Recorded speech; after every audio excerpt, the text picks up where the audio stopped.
Bill and Ruth fell in love with the Benjamin Moore color Dry Sage, but they tried to match it using another brand's paint.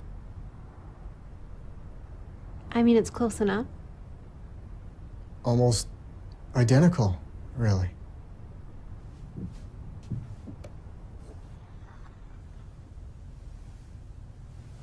Yeah, there it is. Never trust another paint to be a Benjamin Moore color. Knowing how to tell authentic is as easy as 1, 2, 3. Find it, match it, search it. Step 1. Find the style number on the tag. Step 2. Match the style number inside the jersey with the number on the tag.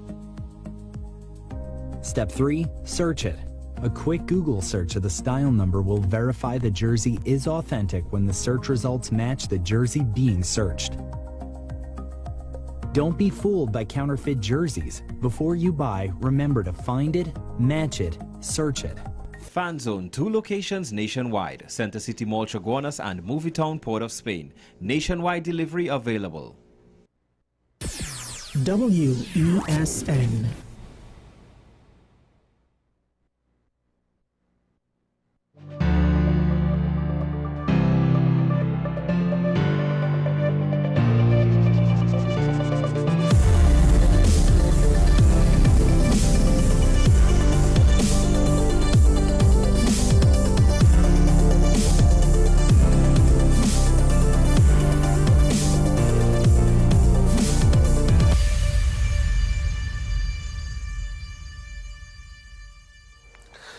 Good morning, this is Talking Point on WSN, the Connect Capital. I'm sure Michael Small once again with you.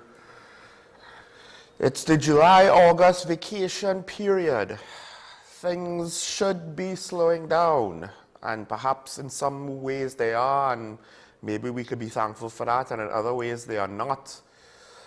Rather, they are unanswered questions for some, unanswered concerns. Maybe you are not one of those people who would like to get some answers as to what exactly is going on, what are the intentions. This is one of those weird things about being a public office holder. You're not the head of a private entity. And even if you were, on some level, you are limiting yourself if you want to operate with every decision, with every motivation being held close to your chest, being unrevealed. You don't need to explain to your subordinates, to your employees, your intentions or your plans, right? They just need to do what you tell them to do. Part of the issue is the bigger the entity, the harder it is to manage when you operate like that. But when you are a government of a nation that is not small,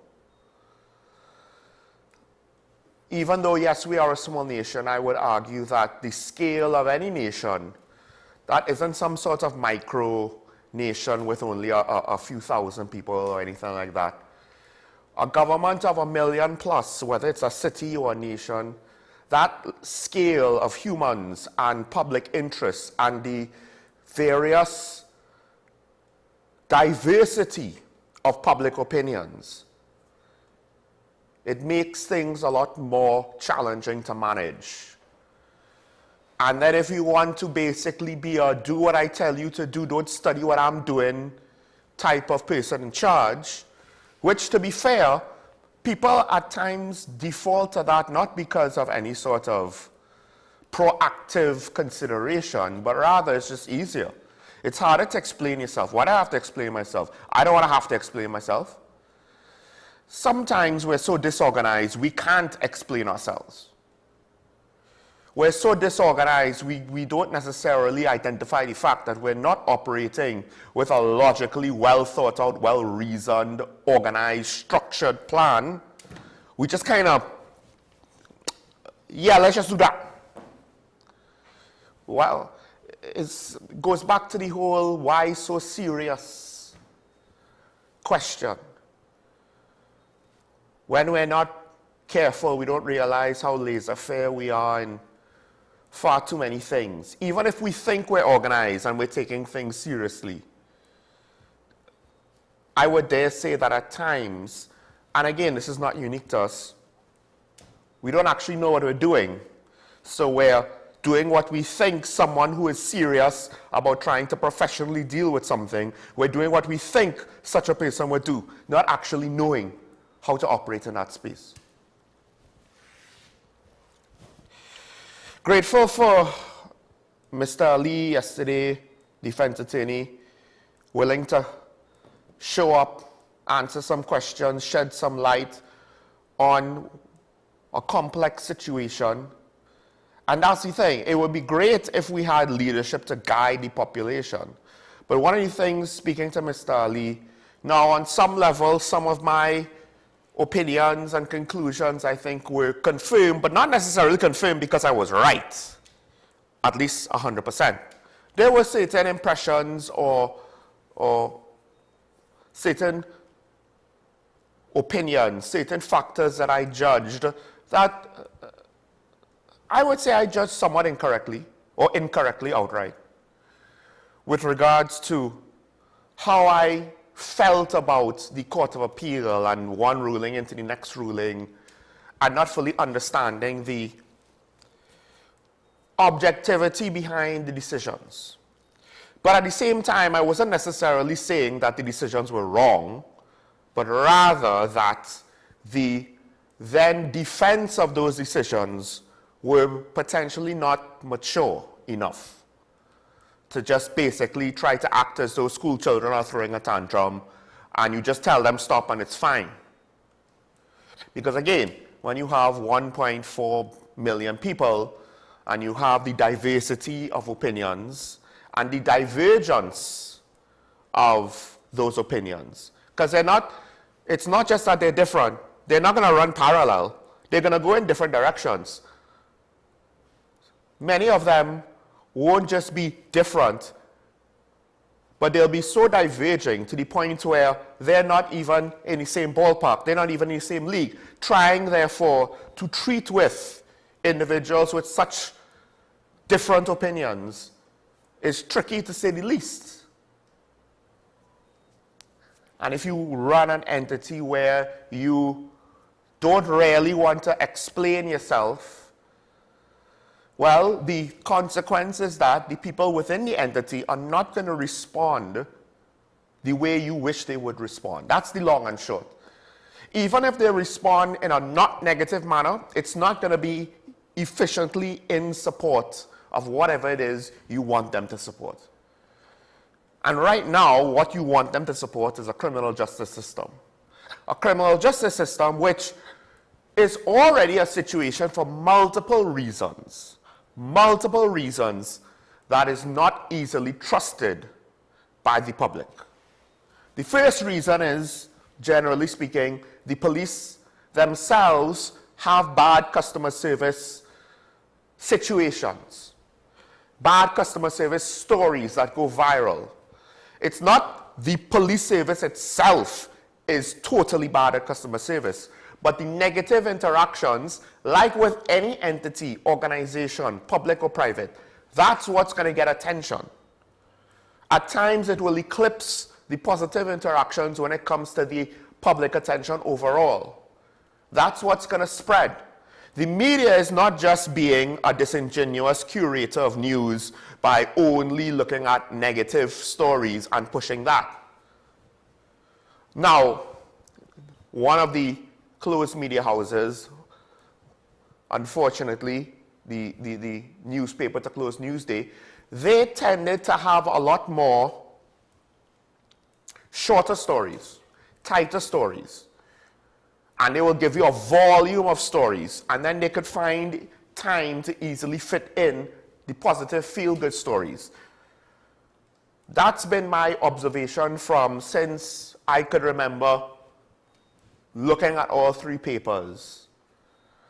There was times when I did read through all three papers for work, not this job, but a previous one. and specifically looking at police stories. So I would make note of where the positive stories would come from, right? Because the thing is, what people don't necessarily understand, similar to the work that the DPP has to do or the judiciary has to do, it's easy to say, I don't like this decision, it has to be corrupt. These media people, these reporters are biased.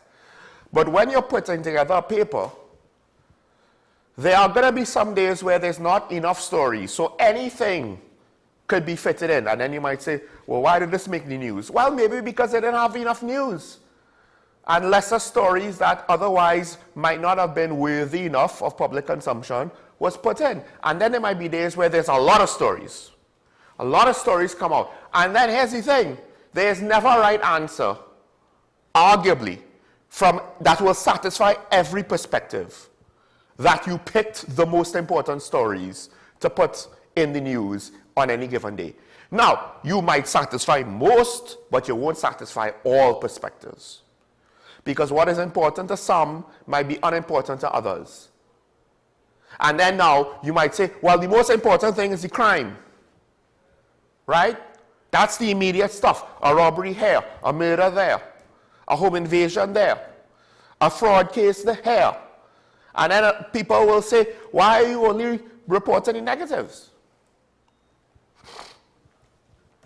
So, and stories about the police don't just come from the news. They also just go viral on social media. And that's where it's telling with regards to the effect of human psychology on public consumption of news, whether social media or traditional media. Negative stuff goes viral a lot easier than positive. Positive stuff can go viral. But the police are so well practiced on not revealing things that I argue that hamstrings them when it comes to sharing positive news.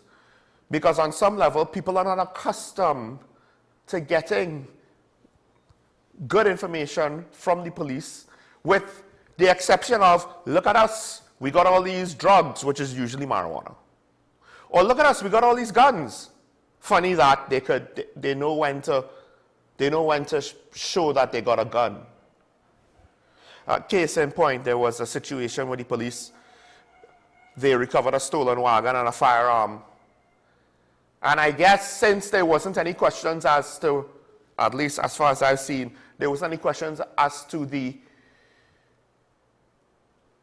police conduct in the matter. Now they're like, oh look, we got a gun. It didn't take them 4 months to get the gun and then say, oh look, we got a gun. I wonder how that works. There are inconsistencies like that the public sees, that the police can't explain, that also add to how they are viewed negatively.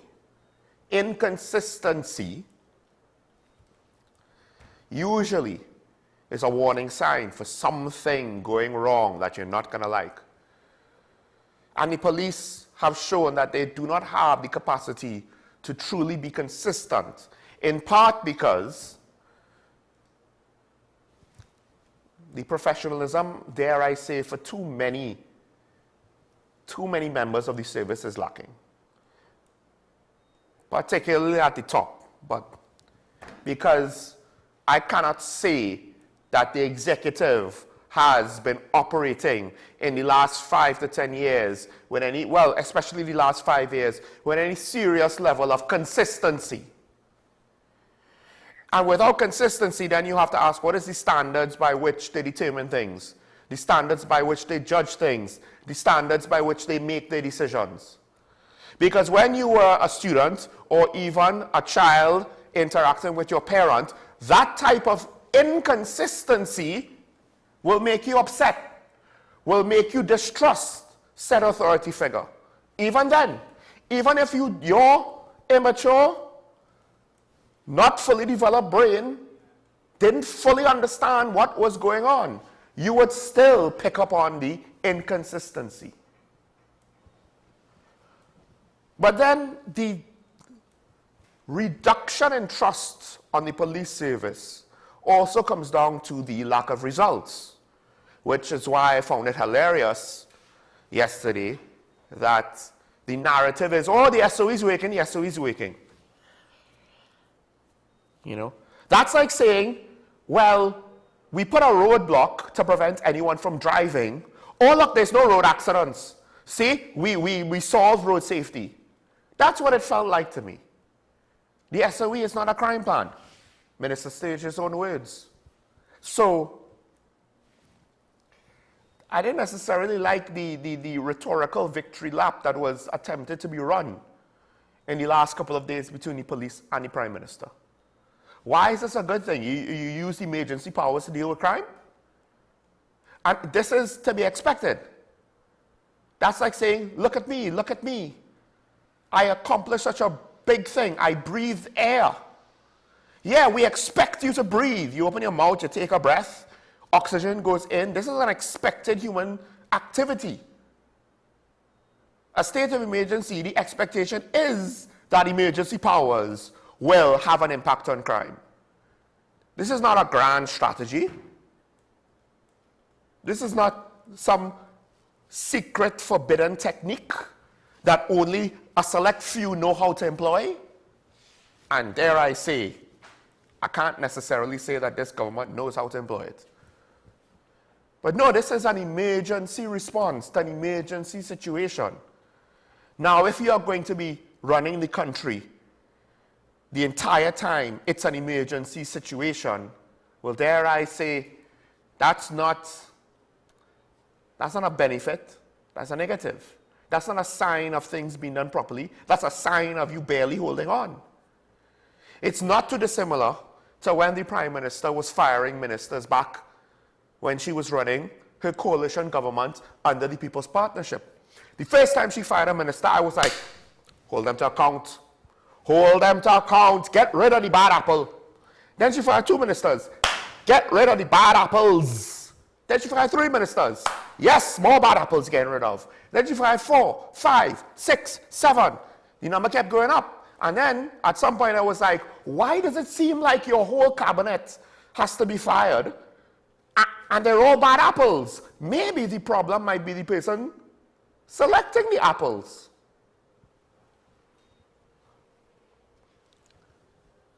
But then it gets worse. And this is now, maybe I'll start to go into the realm that it's not the responsibility of anyone local. We in Trinidad and Tobago, we are a unique situation. Born from colonialism, we have had the pleasure or misfortune, depending on your opinion, I don't really care which one, of having been influenced in various ways by multiple European colonial powers. We have French, Spanish, and English cultural norms, societal norms, historical, traditional, and with regard to the English, all the way up to what, the 60s, 70s, their influence has impacted us. Our language, the laws of our own legal system is based essentially on English common law. Our government is based on a version of UK's parliament. It is technically based on the Canadian parliament, but for all intents and purposes, you could see the lineage, right? But we're also, within the Caribbean, within the Western Hemisphere, and due to our mineral wealth, our natural resources, we enjoyed a certain standard of living that allowed us to import a lot of goods, services, and culture from the United States. So we're influenced by a lot. We're probably influenced more by Europe and North America than by, say, Africa or India or China or any of the other points of origins of our people, including Syria and Lebanon. We're probably far more influenced by Europe and America. And one of the things with Europe and America is the whole situation with police and how they're viewed. And we allowed ourselves to be caught up in all of that. Luckily, we didn't fully get caught up in all of that because how it was handled in the moment was not always the most responsible way, regardless of the worthiness of the cause or the importance of the individual situations being examined in the moment. And I'm not just using general terms to speak about just one. It's more than one. It's far more than one. But a lot of that was ideological politics, not actual pursuance to the truth. Unfortunately, we're a little bit more practically minded here, that we're not going to necessarily import their issues wholesale, but we do still import some of it. Our dynamics with our police is different, but on some level, we are still influenced by the dynamics we see from foreign jurisdictions with their unique social dynamics, unique to us, with their unique culture, unique to us, with the circumstances of their police, which is different to us. And we allow ourselves to be influenced by all of that.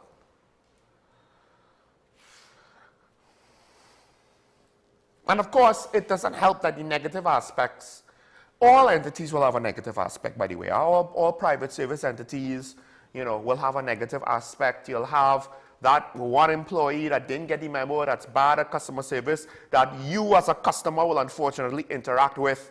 And then now, are you going to hold the entire entity to that? You're going to generalize that represents everybody else? You're going to assume?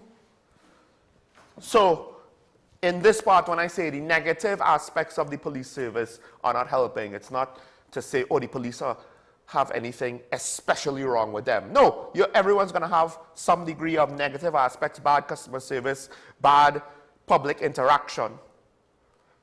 But when you have a situation where the public is kind of looking at anything labeled as police funny, because we consume foreign media where in those countries they label anything that has anything to do police funny. They look at it with suspicion. They don't trust it. It's a hell of a way to live when you really actively consider what it is people are considering with regards to their own laws, which they could change, but rather than changing their law with their legally elected government, who it hasn't been one party the whole time. It's been going back and forth. Just remember that, right? But rather than changing the law to suit their worldview, they're just saying, well, we'll disobey the law, and there should be no consequence for that. And we see people operate in that space. And somehow we take the wrong lessons sometimes and try to operate like that here, which is wholly inappropriate because, again, you're taking it completely out of context. That alone is what makes it inappropriate, not the worthiness or the morality, the ethics, the justification. No, the fact that we are being so influenced. And that's just the police. There is already, and I find it very, very funny that, again, individuals like Senior Counsel Israel Khan might be asking people to be measured, warning people, hey, you need to be careful about how, we can't have the public interpret anything to start to unfairly distrust the judiciary and lose faith, not just in the legal fraternity, but in the magistrates and judges, the Court of Appeal, the High Court, etc., etc. Now, on some level, I don't know if, it's not as though he had, as far as I'm aware, that much detailed evidence to present to the public when it came to the individuals in the judiciary of which he had significant personal issues with. Now, I could be wrong, but let's take the former Chief Justice, for example. As far as I'm aware, his dirty laundry has never been officially aired out in the public as a statement of fact by anybody. I could be wrong, but he was allowed to retire. We didn't necessarily get a whole set of accusations hurled against him.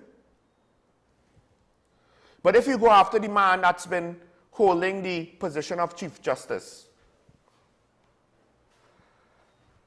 don't you run the risk, if you're not careful, of prejudicing the population against the judiciary?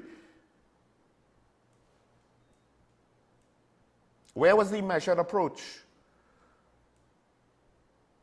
On some level, I get you can't necessarily speak to things that you can't provide evidence for, but that seems to be more of an issue of not wanting to be caught up in a lawsuit for slander, as opposed to having a measured approach responsible in order to ensure that you don't say or do anything to undermine the perception of the judiciary.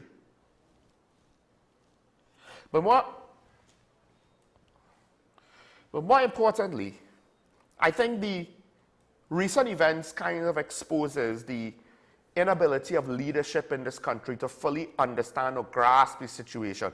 And again, I use this example. You see it in Hollywood where they want to blame the audience for a film not doing well. Not even necessarily properly analyzing who actually came to see the film and who did not.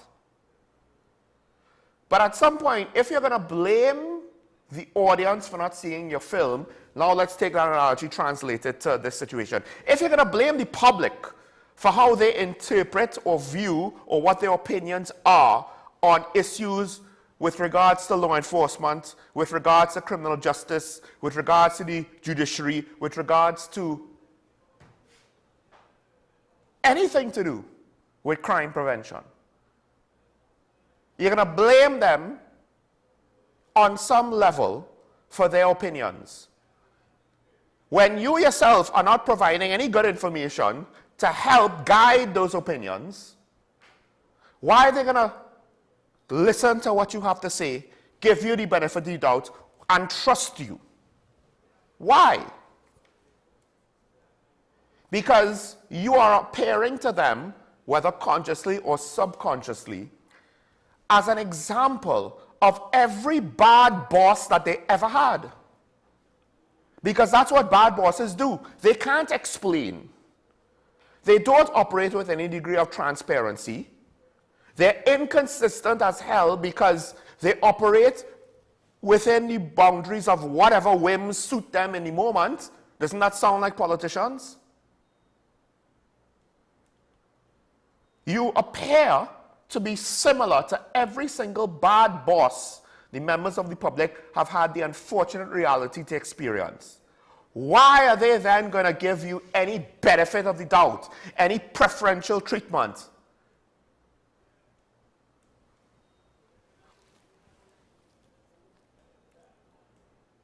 So, the more that you want to criticize the public, when the issue is not that the public is wrong, it's hard to be right 100% of the time when you are not speaking with direct experience or knowledge of a situation. But I said this when the PNM was in power. It is only fair for me to acknowledge it now.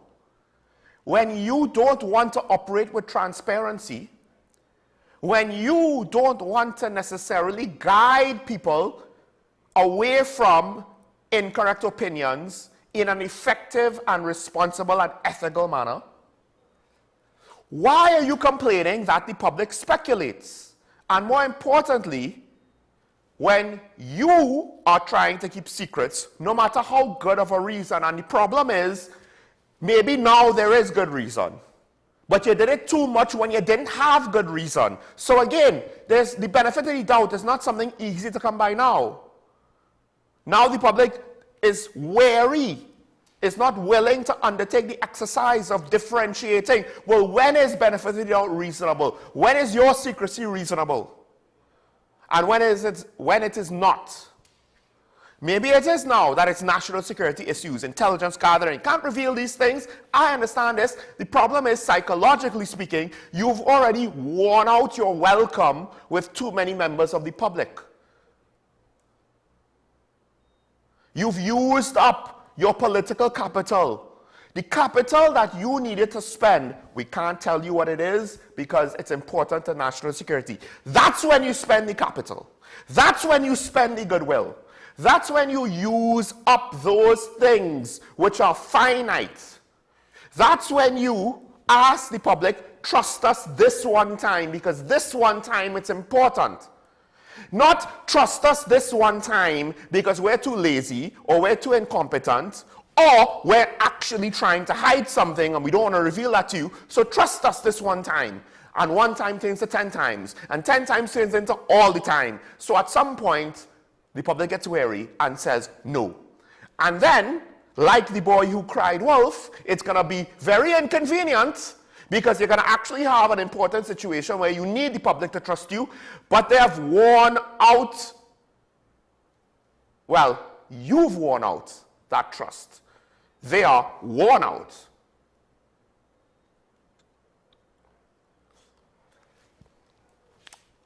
Because this whole situation, speaking to Mr. Ali yesterday, and again, he helped me understand, I knew it was a challenging situation, but I don't think I fully appreciated how challenging it was. Because he reminded me of something I didn't necessarily forget, but perhaps maybe I was conveniently pushing aside. The requirement that for our criminal justice system to function, we do need to have faith in it. We can't lose faith in it. It is not a situation where you lose trust in somebody and you could kind of ignore them, push them to the side. If you are their employer, fire them. If you are their co-worker, try to have as little to do as possible. If you are their friend, move on from that friendship. This is different. This is a nation's criminal justice system. We can't just ignore it, move on from it. We can't just, quietly decide. We don't necessarily spread the gossip, but quietly decide that we're cutting them out of our lives. This is a nation's criminal justice system. We need it for the nation to function. And you don't just replace it overnight. You don't just do a brand switch. You don't go from BB to Carl and say, right, problem solved. Right? It is not so simple to say, well, we go from Trinidad and Tobago Police Service, we'll fire all the officers, rehire them on new contracts and label it Trinidad and Tobago Police Department. It's not that simple. I mean, you might in some strange fantasy land get away with it with individual national security entities. How do you do that for a judiciary? What are we going to label it? Well, what is the brand switch? Because at the end of the day, when you're operating within the confines of the law, the confines of the law, the confines of the law, you can't rebrand that. So he was right yesterday when he said that. Unfortunately, it's a rock and a hard place. Because the very same people that we are supposed to be trusting, some of them are undermining that trust. That same trust.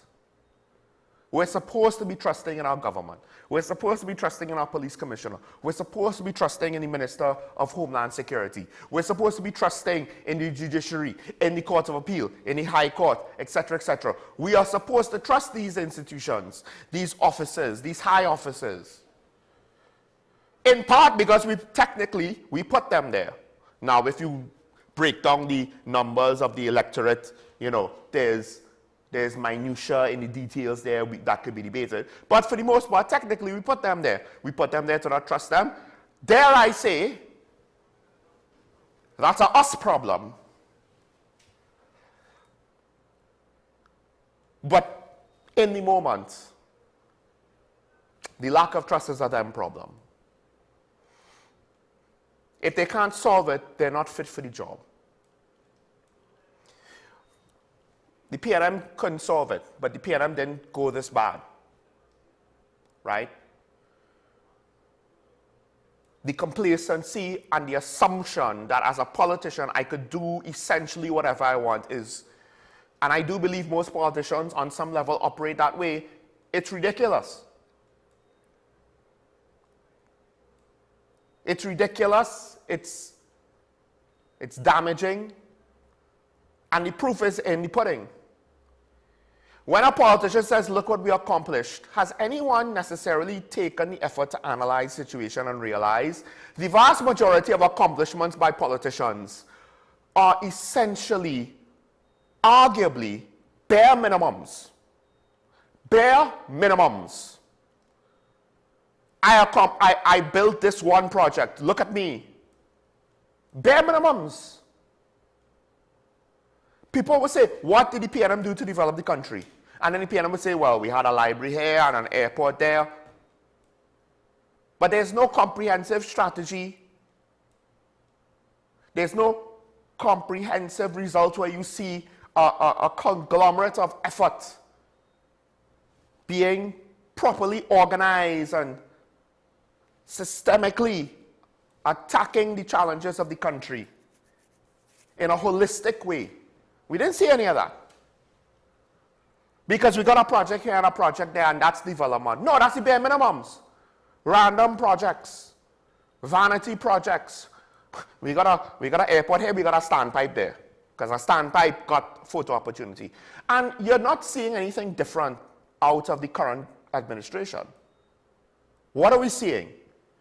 Well, we have an ineffectual law here that didn't amount to anything, and we have a budget cut there and a tax there. Think about it. At least with the previous administration, what would have they say was their accomplishments? Well, a building here, a project there. This one is basically saying, look, we enacted a law. Look how well things are going once we enacted the law. Can't show how the law positively impacted the situation.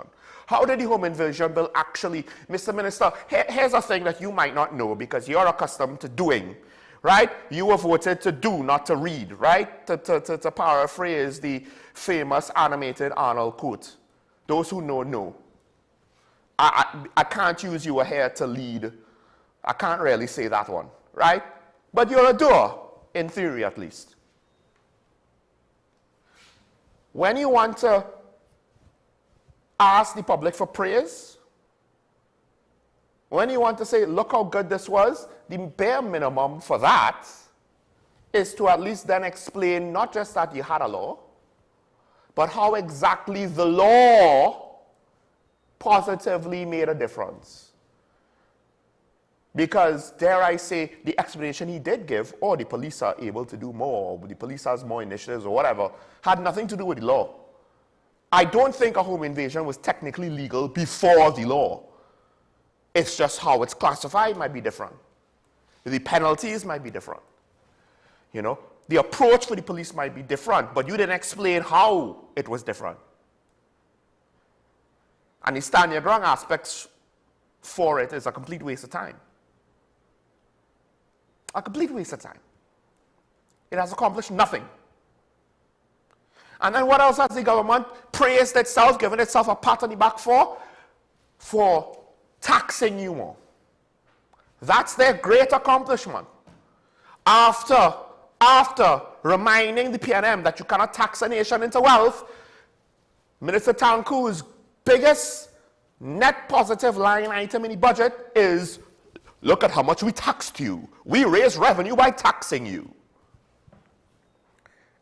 And dare I say, their approach is essentially not just the same as the previous government's approach, but potentially worse given the context by which those decisions were done.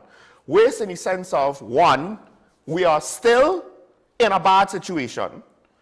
You were told this situation is made worse when you do unsustainable things. And we told the PNM this, and the PNM said, yeah, but we're going to do these unsustainable things because we don't know what else to do. That's essentially what it was, right? That's essentially what it was.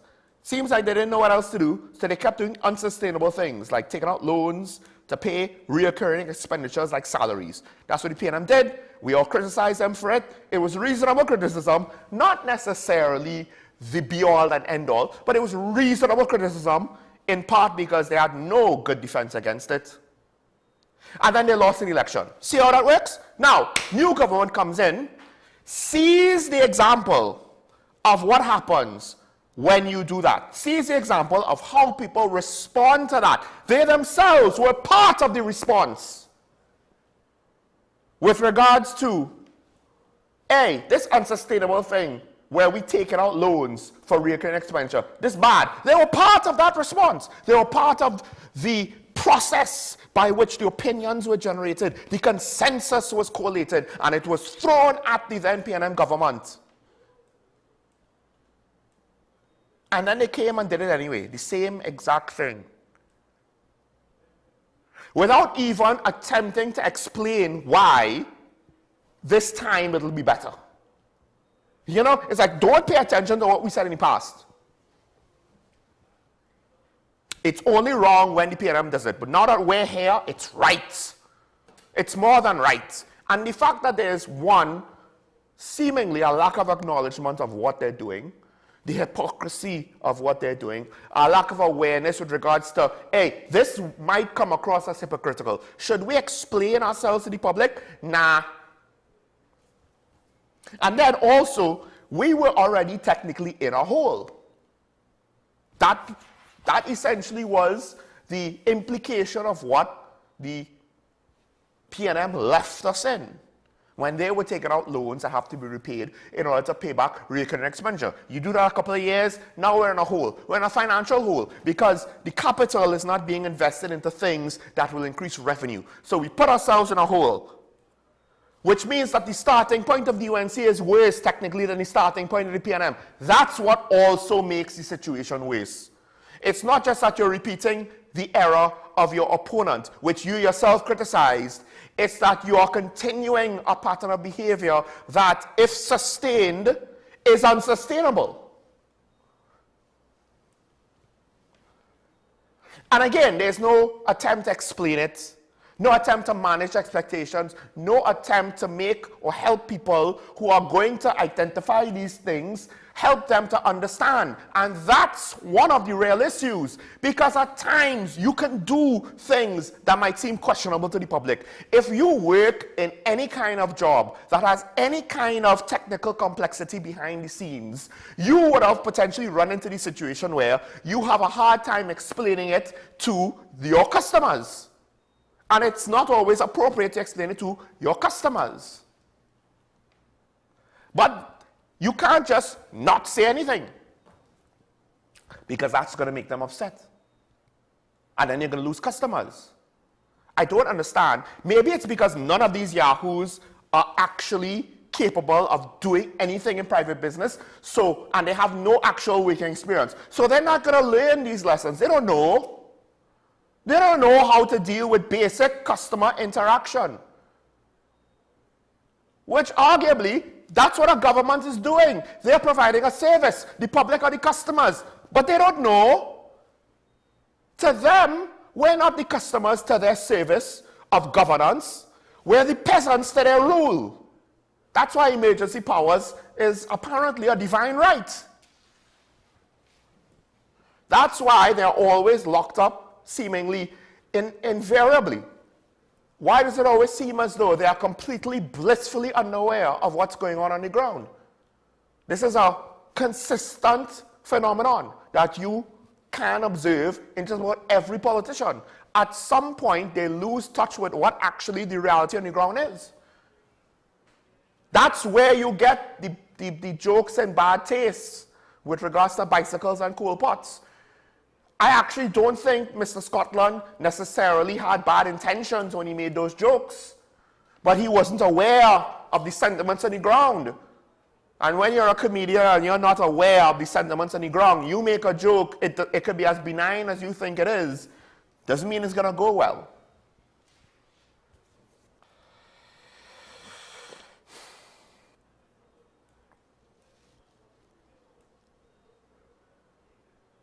So we're in a situation where we need to trust. I just found that fascinating because Mr. Ali was right. You know, he was right. As much as I don't like the situation, he pulled me back from the edge. You know, I didn't bring him on air to do that. I brought him to explain the situation. He explained it, pulled me back from the edge. As much as I was not necessarily saying, yeah, the judiciary is wrong, I was still feeling a way admittedly. But now I am just reminded, ironically, and maybe this is my biases talking, but from my perspective, we come right back to where I usually start, to what I usually talk about.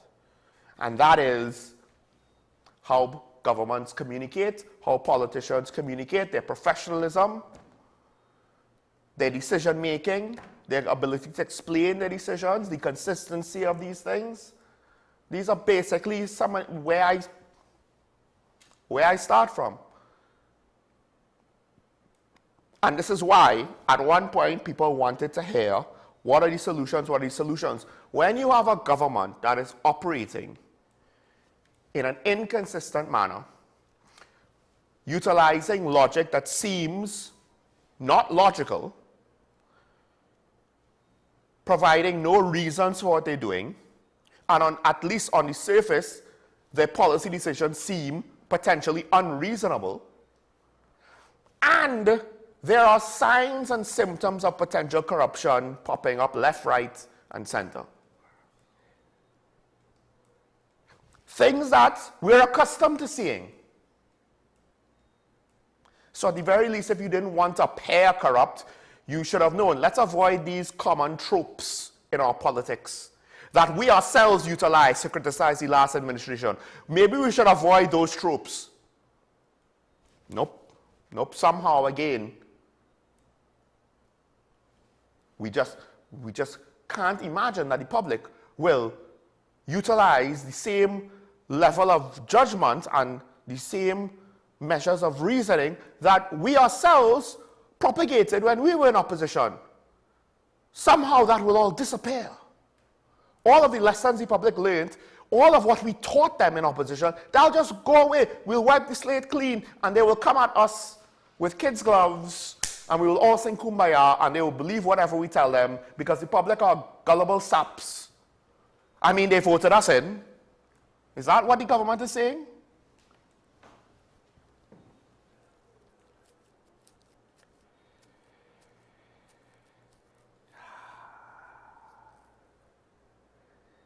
Yeah, how are you going to fix the minor details when you have these major issues hanging over your head? And the major issues are how the country is being run. And I don't think anybody could say, oh, the country is being run fine. Well, first of all, this is how countries work. If growth is zero, usually, if you're not negative, that's seen as, well, it's fine, we didn't take a loss. Yeah, when an economy is not growing, when an economy's growth rate is zero, that's not fine. That's bad. Because inflation is persistent, no matter how low it is. And even if our inflation is low, other people will experience inflation. That's how our cost of food went up so precipitously, so suddenly, because it was an aggregate of what was going on around the world. We didn't have a choice in the matter. So we can't just think, oh, we're fine. Look at our inflation rate. So what? The only reason why our inflation rate is so low is because, like everywhere else, the cost of living went so high that there just isn't enough liquidity in the world economy in places like Europe and even to some extent North America for inflation to push prices any further in certain respects, particularly with food. Food prices in England aren't, at least in the recent history, the recent past, weren't rising anymore, but like in TNT, they rose to a point where it was too high for a lot of people. And they literally couldn't raise it any higher, because you just didn't have the liquidity to demand higher prices. You just didn't. The prices reached the point where people stopped buying certain things. 2 years ago or 3 years ago, I think it was 2 years ago, tomatoes just sat on the shelf. Sweet peppers just sat on the shelf. Big, beautiful produce. Because the prices were too high. And it reached the point where people are just, I'm not going to buy it. And inflation literally was forced to stop, not by economic measures, but by practical reality. And dare I say, inflation is low right now because of practical reality, not because of any grand economic strategy.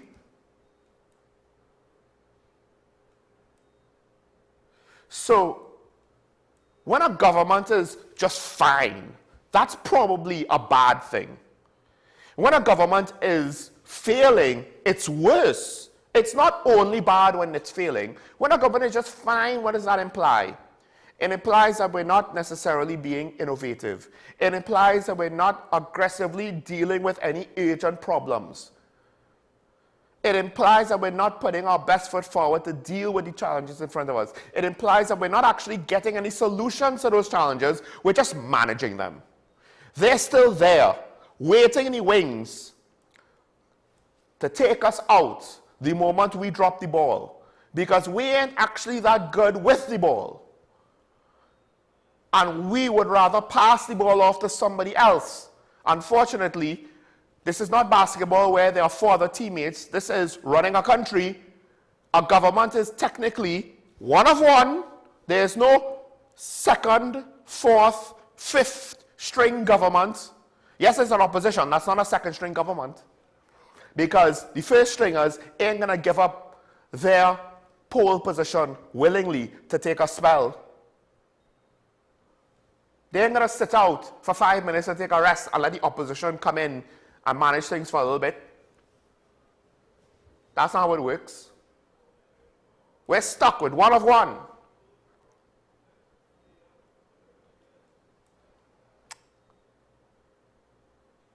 You want to tell me that this government is excelling? You could call it later. Have a reason to say it. Don't just say, look at all the good things. What good things? List them. List them and then describe why they are good and why better could not be had.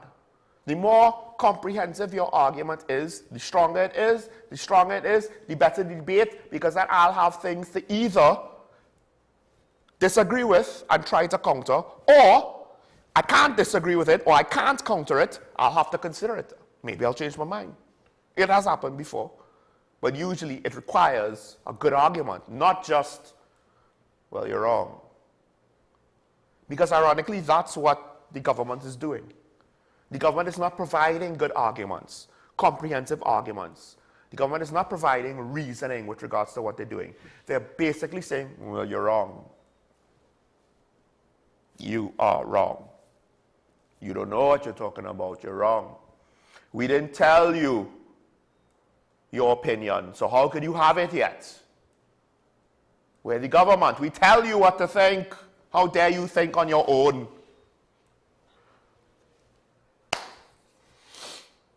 Like any bad boss that you've had. Think about it. Think about it. Think about it. All right. I'll get into some specific details of the stories of the day. When we come back, we'll take a break right now. When we return, an interesting, I guess you could say turnaround is fair play with regards to Minister Roger Alexander. He has a very interesting complaint on more than one level. We'll get into that and more after this. Stay tuned. Sean Michael Small will be right back after this.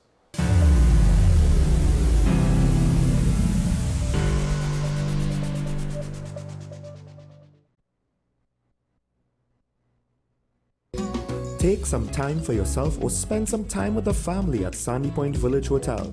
Enjoy our various studio and suite apartments, self-contained with their own kitchenettes and Wi-Fi. We also have our famous 100-foot swimming pool and our beachfront restaurant, the Steak and Lobster Grill. And our location in Crown Point puts us near the center of activity, from the nylon pool to the local nightlife. Call us and make your reservations at 639-8533, 389-2378, or email us at sandypointvillagehotel@gmail.com. Your health matters, and the answers you need are just one conversation away. What's Up Doc is back for an exciting season 5, and we're bringing to you Trinidad and Tobago's leading medical professionals to discuss the issues that affect you and your family. From prevention and treatment to wellness and the latest medical technology, Get trusted advice, ask your questions, and stay informed. We also have an exciting new addition to the What's Up Doc family, our very own fitness instructor, Elena, who will provide easy, practical exercises you can implement in your daily routine. So don't miss What's Up Doc, Season 5, only on WESN, the content capital. Because when it comes to your health, knowledge is the best medicine. Knowing how to tell authentic is as easy as 1, 2, 3. Find it, match it, search it. Step 1. Find the style number on the tag. Step 2. Match the style number inside the jersey with the number on the tag. Step 3. Search it. A quick Google search of the style number will verify the jersey is authentic when the search results match the jersey being searched. Don't be fooled by counterfeit jerseys. Before you buy, remember to find it, match it, search it. Fan Zone, 2 locations nationwide. Center City Mall, Chaguanas and Movietown, Port of Spain. Nationwide delivery available.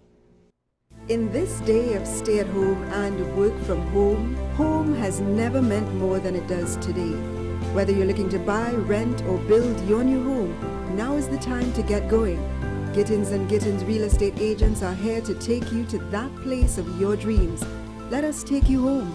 We'll help you find that rental to rest along the way or journey with you to find your home destination. Investors and commercial enterprises too, call us and we'll walk the distance to place your business in just the right location. Owners, leave the headaches to us. We'll find your tenants or buyers while you stay at home. We'll even manage your property at your bidding. Anything real estate, come home to Gittins & Gittins Real Estate. Call us at 760-3280 or 747-1220 or visit us at 16 Fifth Street in Woodbrook.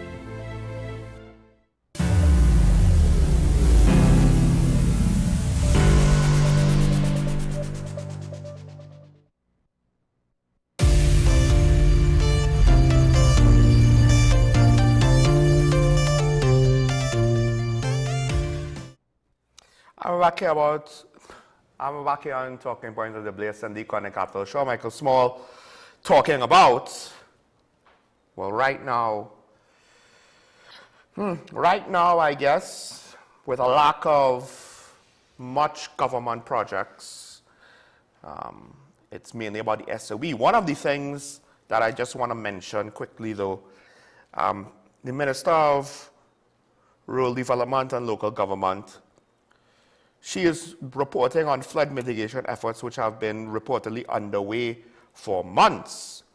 Well, dare I say, why didn't she make an announcement when the mitigation efforts started months ago, right? Because the thing is, the usual pattern of behavior is they kind of start flood mitigation efforts too soon to the rainy season. I actually believe this year, it was a case where the Minister of Public Utilities, can't remember which minister exactly, might have announced, oh, we're going to do things for X, Y, and Z for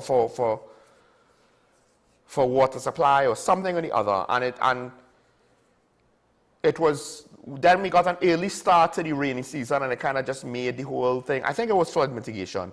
And then we got the early start to the rainy season and it kind of made the whole initiative seem late once again. So while the Minister, Khadija Amin, is not necessarily doing anything directly, implies that flood mitigation efforts are kind of late, because why are you going to try to clear water courses and deal with things like that when it's potentially rainy, waterlogged, wet? You should do it when it's dry. It would be easier. It would be safer. She's claiming, well, it started months ago. But then I just have to ask the question, why didn't you announce this months ago? Why is it now, in the midst of it all, you're like, oh, well, you know, we're not just starting now, you know. We started months ago. Again, this is one of those things where benefit of the doubt. It died a slow, painful death in the PNM. It's dead. You haven't revitalized it. You haven't brought it back to life yet. Why do you just think, oh, well, you know, they'll give us the benefit of the doubt. All right. That was just a minor update. Flooding in this country is one of those things. I hope that we don't flood. I hope that we do not flood. We do not see people have to deal with any major flooding, major damage to their homes, major losses to their personal belongings. I hope that doesn't happen. Let's not go there. As much as I complain about a thing and warn about a thing, I will never hope for the negative consequences to be inflicted just to prove a point. Now, Minister Roger Alexander, he has asked the SOE Tribunal to withdraw its preliminary recommendations with regards to, they recommended that Mr. and Mrs. Hadid did not need to be continually detained. It was not necessary or expedient in the public interest. This is what they said. Now, apparently, when you look at the ongoing court matters and there's reports of a fresh new chapter or angle for the legal battle, the health issues of the Hadids might be more significant than I expected. I don't know what they are. So there's a part of me that's not necessarily wanting to index in on that and focus on that, because I don't know if it's bad or if it's a defense strategy. I don't know. But on some level, at some point, you can't just assume that the defense is trying to do some trickery, right? So this is part of justification for some of the legal proceedings they have initiated, including recently in response to everything that's been going on. But dare I say, this potentially is also something that might have been considered by the tribunal. Because, and this is the SOE tribunal, you call an SOE, you have a tribunal, you put it together, they are making a recommendation. We don't really see the need for this. And it's interesting that they would say that. Now, the minister is basically saying, he's asking them to change their mind. The report yesterday is basically, I think he sent it back for consideration. I'm like, how do you do that? That sounds like a very calm, imbit thing to do, or a Dr. Keith Rowley thing to do. When they're like, I reject your recommendation, think it over, redo it, because I don't like it. That's how it came across yesterday. Now, apparently, an attorney representing the minister has sent a letter to the tribunal's chairman to say that his client, Minister Roger Alexander, was not notified and given an opportunity to make submissions when the tribunal heard the trio's challenges on an ex parte basis last week. It is clear from the proceeding that the conduct of the proceedings before the review tribunal in the case of each of these detainees was conducted in a manner that was procedurally unfair to the minister. This deprived the minister of the opportunity to answer the case advanced by the detainees and has reasons why the case of the detainees should be rejected. The attorney claimed the minister's right to be heard was breached and the action breached the rules of procedural fairness. The tribunal then proceeded to deliver a report, the totality of which amounted to an unsupported recommendation with no reasons in support. That's cute. Do you sense the irony? The sheer irony that is just oozing out of the mouth of this attorney. Because a case can be made. A case can be made that, given the fact that the Hadids have not been charged, we can question the recommendation to detain under a preventative detention order. They didn't have a real reason to support it. Because if you don't have enough intelligence to then turn into evidence to charge, well, it really doesn't matter how suspicious you are. Because in theory, unless you are involuntarily saying that you are an undemocratic dictatorship, emergency powers have an end. And a PDO is not sustained once the emergency powers come to an end. And if you can't charge them, then all of your arguments disappear in a puff of smoke. So while the government feels that they have the justification of the procedures of the PDOs on their side, that doesn't actually carry much weight when it comes to the real criminal justice system by which we must, in theory, all abide by. That's your temporary emergency powers. Again, now, if this was the case where you are inadvertently admitting that you are undemocratic dictatorship, then fine. Then I could see where this is a long-term thing that will be sustained. But if we are actually a democratic, free society, elected by the people, for the people, this is not something that you can sustain just because you say so, just because you have intelligence. Because the burden of proof, at the very least, we don't need to know as members of the public, but if you can't charge,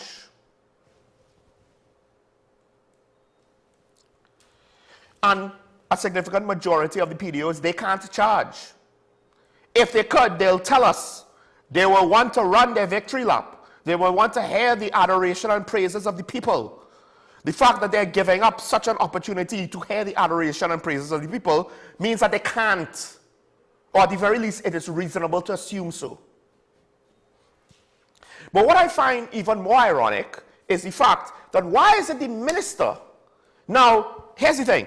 If it is that the minister, because he's the person that signs off and authorizes the PDOs, he's the one that technically has to carry out the function, fine, I will accept that. But it comes across almost as though the minister, he wants his opinion, his personal opinion, his personal thoughts on the matter, to be given consideration on this issue. Why? And you might say, well, of course, he's the minister. He's in charge. He should have a say. But the thing is, the minister himself said that no minister could determine to call for the police to detain somebody under PDO. And I was told that that is the formal process. But the minister doesn't call the shots on PDOs. So if you're not calling the shots, if the police are supposed to be independent, this is supposed to be an independent police investigation into a threat against the Prime Minister. This has nothing to do with the politics. Because you yourself said, essentially, you made the claim, I am not involved because no minister can do this. This was not up to me. That's the implication of what Minister Alexander said. So how is it now that he wants to be heard now? How is it that his opinion, his thoughts on the matter, his perspective has significant evidentiary value to the SOE tribunal on a PDO that he merely is the formal authorizer of, but it really is the police doing the work, and they're the ones that make the decision. Why is it his opinion that matters? Why does he have to weigh in on this situation? I would like an answer to that. Why does it seem as though this is a very calm, imbit, Auditor General type situation, where all of a sudden it sounds as though my client was not given a chance to seek redress on this thing that is, he has a personal stake in. That's how it comes across. That's how it comes across. Now, I don't know if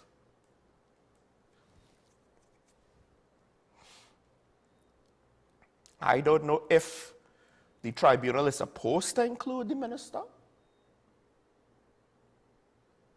But I do find this seems to me like an argument with regards to the course of natural justice.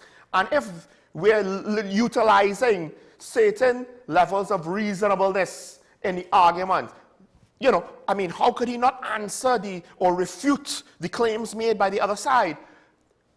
You have basically detained people and you have answered to no one for it. So on some level, regardless of whether it is proper or improper, it looks ridiculous to me. It just looks ridiculous. It is the case of you can't make this up.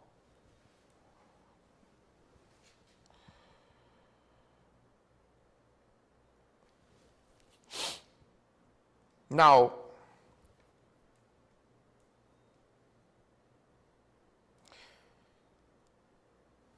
the thing is, it's interesting that he asked them to, this is what's also interesting.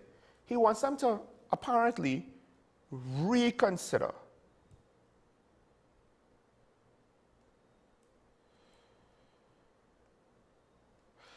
The attorney called for the tribunal to recall his recommendation and reconvene the hearing to review the trio's detention after considering the minister's views. The thing is, as has been discussed previously, the tribunal could recommend, which again, and I do believe the Court of Appeal is very right on this. What is the point of the tribunal if all they could do is recommend? But I guess, again, emergency powers doesn't operate with the natural course of justice. So it, again, makes the lawyer's arguments very rich.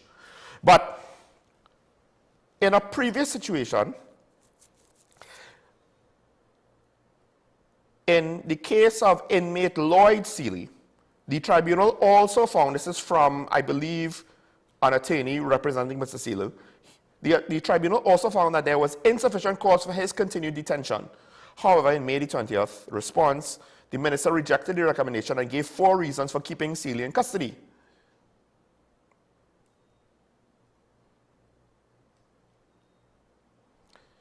But I don't think he asked them to review or re-review the situation.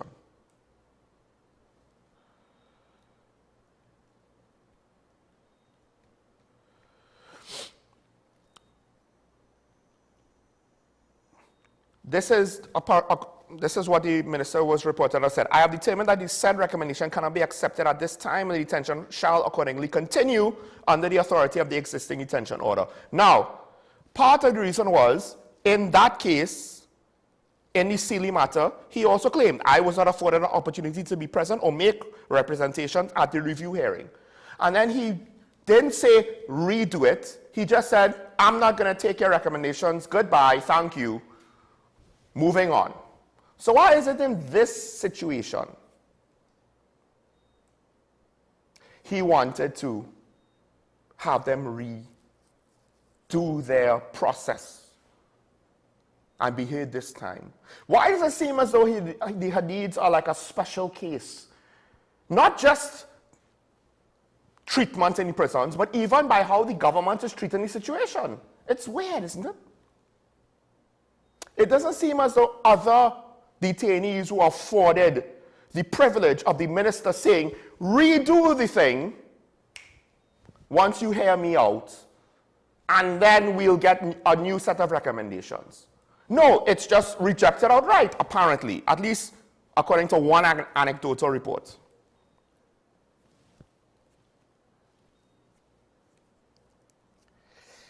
And I guess, I don't know if it's because they are now starting to realize, hey, optics is a hell of a thing.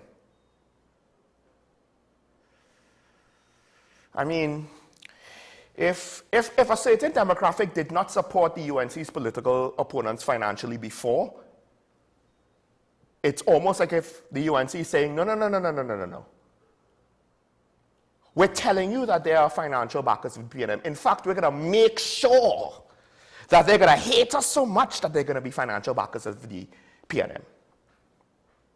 What is also interesting in this case, if we take a step back, is that, let's go back to what the Attorney General said and how this whole thing just started off on the wrong foot, where the Attorney General said, we will go after the 1%. We, the government, we. You know, something that technically, it's a claim made with parliamentary privilege that directly contradicts what Minister Alexander then subsequently had to explain. No minister, and he said this specifically about the Hadids, by the way, no minister could determine a PDO, could order a PDO, could call for a PDO, right? But somehow, someone could stand up in Parliament. I guess it's not a lie, right? When you say things in Parliament, it's not a lie, is it? We are going after the 1% because of corruption, white-collar crime, blah, blah, blah, blah, blah. and then you hit the public at 6 for a 9 because what was Mr. Hadid and his wife charged with? Not corruption, but conspiracy to murder the Prime Minister. So you prime us for this 1% thing. You frame it as though it's an anti-corruption thing, not a threat against the Prime Minister. Why? What exactly happened there? Because here's the interesting thing. We are going after the 1%, right? I'm sorry. Are you done? Is this it?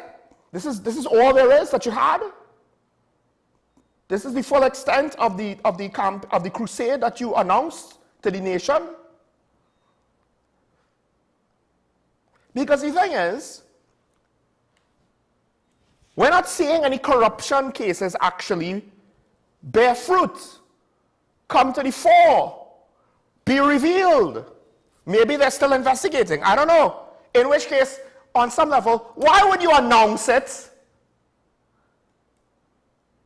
Just by the way, we intend to go after the 1%.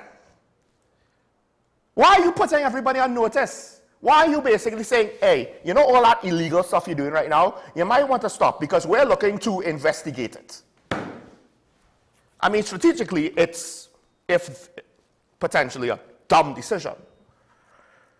But no, I think he said it because the police were doing something. They had something coming down the pipe. It's just that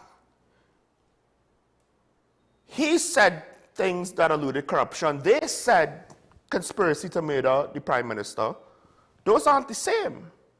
But we're not seeing any other action against white-collar crime, corruption, the 1%, nothing. Huh. It's almost like if they couldn't even get their act together with regards to what they wanted to publicly present to us and prepare us for. Because it seemed as though Mr. Hadid, his wife, and his aunt, those were the targets, and potentially that was the basis of the Attorney General saying what he said. In which case, it would be rather unfortunate because it is potentially misleading what he said, inaccurate at the very least when it comes to literal English, and that it makes the situation with the Hadids, if there was no one else being targeted, if there were no other PNM financiers, 1%, big business, corrupt businessmen or women being targeted. Well, if that's the case, then why does it seem as though this has very little to do with corruption and very little to do, potentially, with conspiracy to murder, and everything to do with something specific to Mr. Hadid? And this is what bad communication does for you. When you mess up the communication, now you have put yourself in a position where your communication is difficult to be believed. Because it is weird. Why grandstand like that? I understand you have made empty promises that you can't keep before. Why add to that? So now, I'm not saying that this is all about the Hadids and something specific to them, but what I am saying is that's a worthy question, because we see a whole crusade, but essentially only one target. So it's a reasonable question. It could have a good answer. It could have a great answer. For the sake of public trust and confidence in the system, believe it or not, you have so poorly maneuvered yourself into a corner where now it's not about we can't tell the public anything. It's, whether you want to acknowledge it or not, a matter of what are you going to tell the public, because you have to tell them something. And you might think, oh, the public doesn't care, it's not that bad, blah, blah, blah, blah, blah. No, that's what the PNM thought.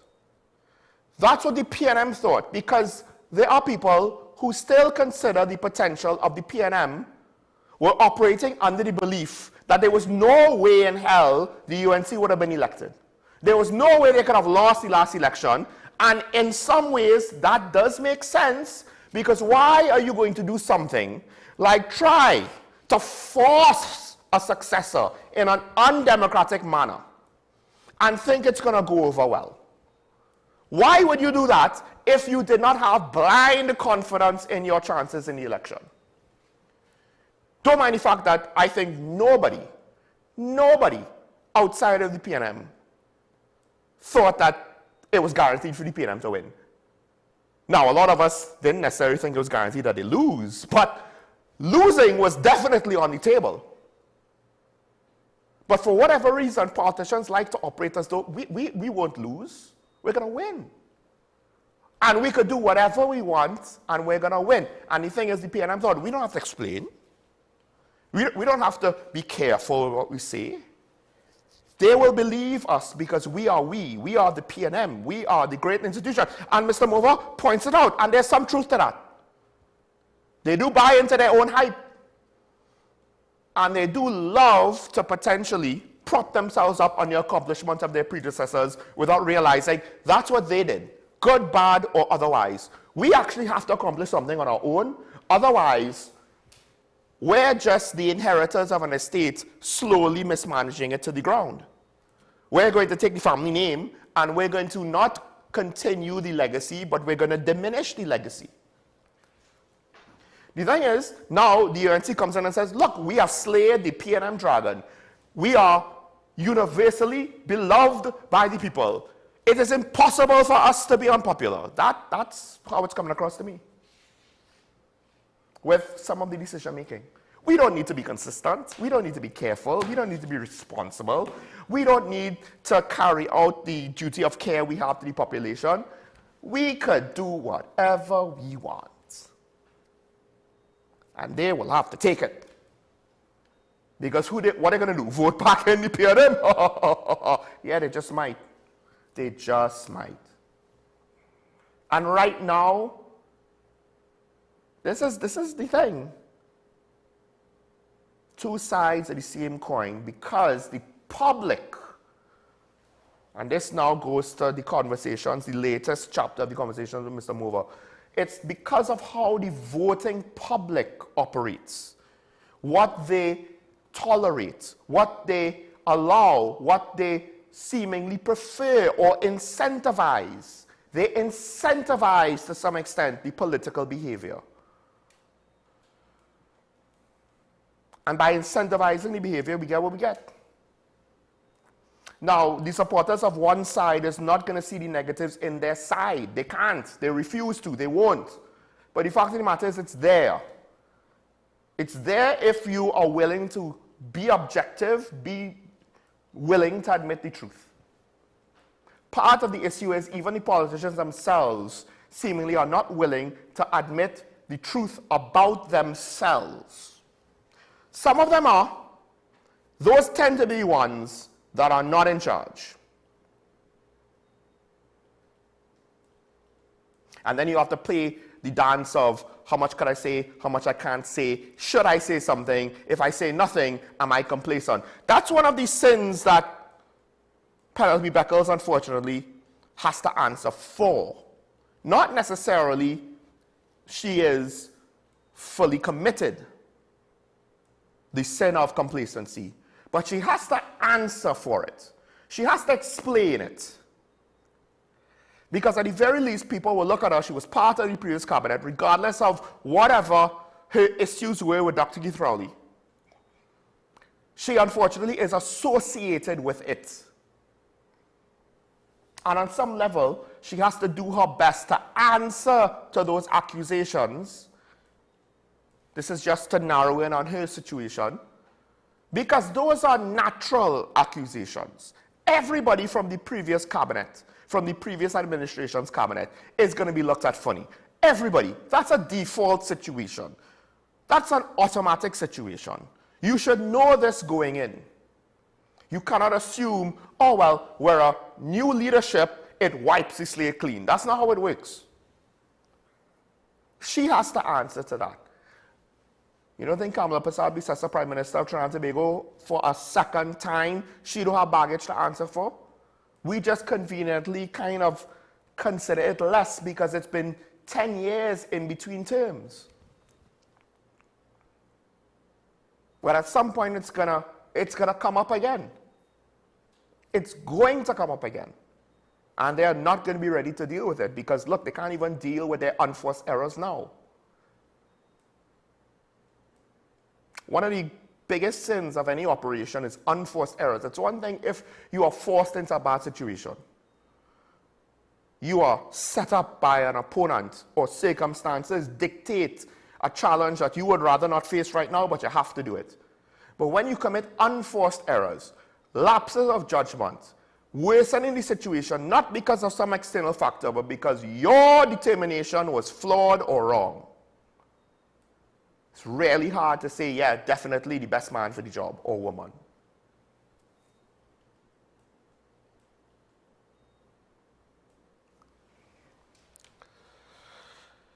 Let me just hit the next story quick. The police, with regards to the level of violence, at least one press conference had some police officers utilizing statements like, we are going to increase police presence throughout the division, intensify patrols and operations being carried out under the ongoing state of emergency and the Trinidad and Tobago Police Services Operation Resolute. Intensified patrols, intensified operations, intensified roadblocks. You would see more focus being placed on gang members and areas where they reside. You will see an increase in house searches. Now, there's a part of me that finds it very interesting that there is room for more focus on gang members. Now, is it that you are committing more manpower and telling officers they can't go and leave? Is that what's going on here? This is press conference at the Police Administration building. This was the words from ASP Russell with regards to the Northeastern Division. The thing is, the timing is unfortunate. Because we just had a situation where, look at us, the murder rate is down, SO is working, look at us, we're doing so well. But the reality is, we really don't want to hear you hyping up your own statistics. Just do the job. You want hype? Let someone else hype it for you. Any man that has to insist he is the king is no king. Anyone that has to claim or insist or convince that they are doing a good job is probably more akin to a brown noser than an actual worker. It's probably more playing office politics type games where you're claiming success without actually achieving success. Because at least in one division where the police are basically saying we need to intensify things, the implication to me is I don't think the situation is as under control as the Prime Minister claimed it to be. And once the emergency powers goes away, how is it going to actually work out? Because things like this imply it's not going to work out well. Things like the murders, in Mova over the weekend, or wherever they had the triple homicide and the double homicide, imply that it's not going to be pretty if the state of emergency ends. Therefore, the state of emergency will not end. There's far too many incentives politically for the state of emergency to not end. So, ironically, the government has proven that Opposition Chief Whip Marvin Gonzalez is right. Not just right, he is clairvoyant. He made a claim, they are walking right into the claim. He made the claim knowing, one, the potential for it to actually happen, and two, the negative connotations that it rightly is associated with. Now, you might not like Marvin Gonzalez and want to discredit whatever he says just because he said it, but I'm going with what he said because I agree with it. Because anybody could say that. The logic makes sense to me because we're experiencing it now. So what's there to dispute?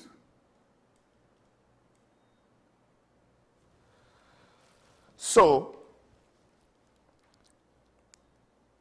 I think it's more and more likely it's going to be 5 years of an SOE.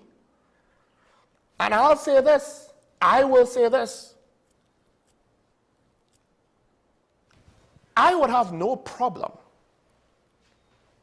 if the UNC loses, because I know this is going to be considered political persecution. For this specific thing, I ain't going to care. I really will not care. If the PNM has enough of a majority to push through legislation to say that for certain liabilities that the state must be subjected to, decision makers might be liable to have that garnished from their state pension. Now, I'm not necessarily sure that I would be all for it 100%. I'm not going to shed tears if it's done, because I'm fed up of decision makers for the government making objectively bad decisions that lead to significant damages, payouts after the state loses the lawsuits. Malicious prosecution, wrongful arrest, and whatever they hit them with for this PDO situation. And it's not just the Hadid's. The longer this goes on, the stronger the case for damages for all of the people being held by PDO that they can't charge. So imagine what it would be like if they are being held for 5 years. Imagine what that would mean.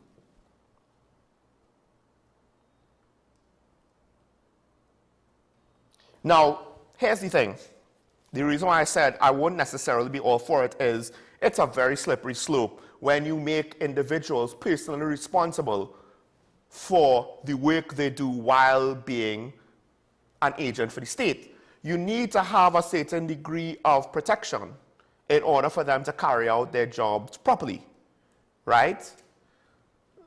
You need to shield agents of the states from liability for the most part, otherwise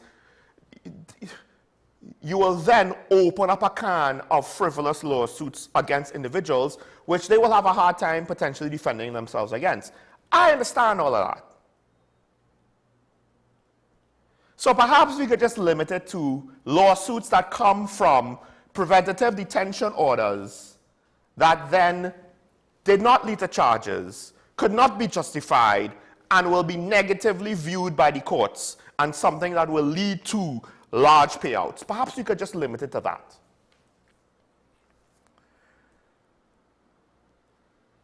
That and that alone, and not then expand it into potentially to whatever it currently is, police conduct or other conduct of government officials, ministry officials, and what have you. Just limit it to PDOs.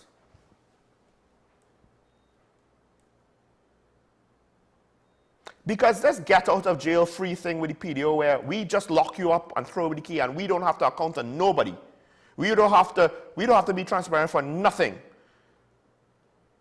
We are a law unto ourselves right now. That's basically what the government is, by the way. The government right now, this is the thing, on a very technical, practical level, the irony is right now the government of Trinidad and Tobago is acting in an undemocratic manner. That's what emergency powers are, in a literal sense. That's what they are. Because a democracy includes provisions that protect the rights of citizens, emergency power suspends those rights. It's undemocratic. We didn't vote for the suspension of these rights. The mandate was not for us to be governed by emergency powers. And even if that was what the mandate was, you got 30% of the electorate. You didn't get 51%. Shame on the electorate for that. So I don't think you crossed any kind of threshold where extreme measures would be justified on a sustained basis. Now, on an emergency basis, sure, but given the fact that, you know, somebody apparently wants to kill the Prime Minister every 3 months, maybe that and all is reason why this is not the best person to be the Prime Minister, because for whatever reason she does things that piss people off. Isn't that crazy? How many people want to see the death of this person? Why? It's only been a year. As some people pointed out, the government hasn't done anything yet, right? Right? Not unless there's some sort of criminal underworld behavior with regards to all of this that we don't know about. Some kind of connection that we were not told about. Some hidden story that we are not aware about.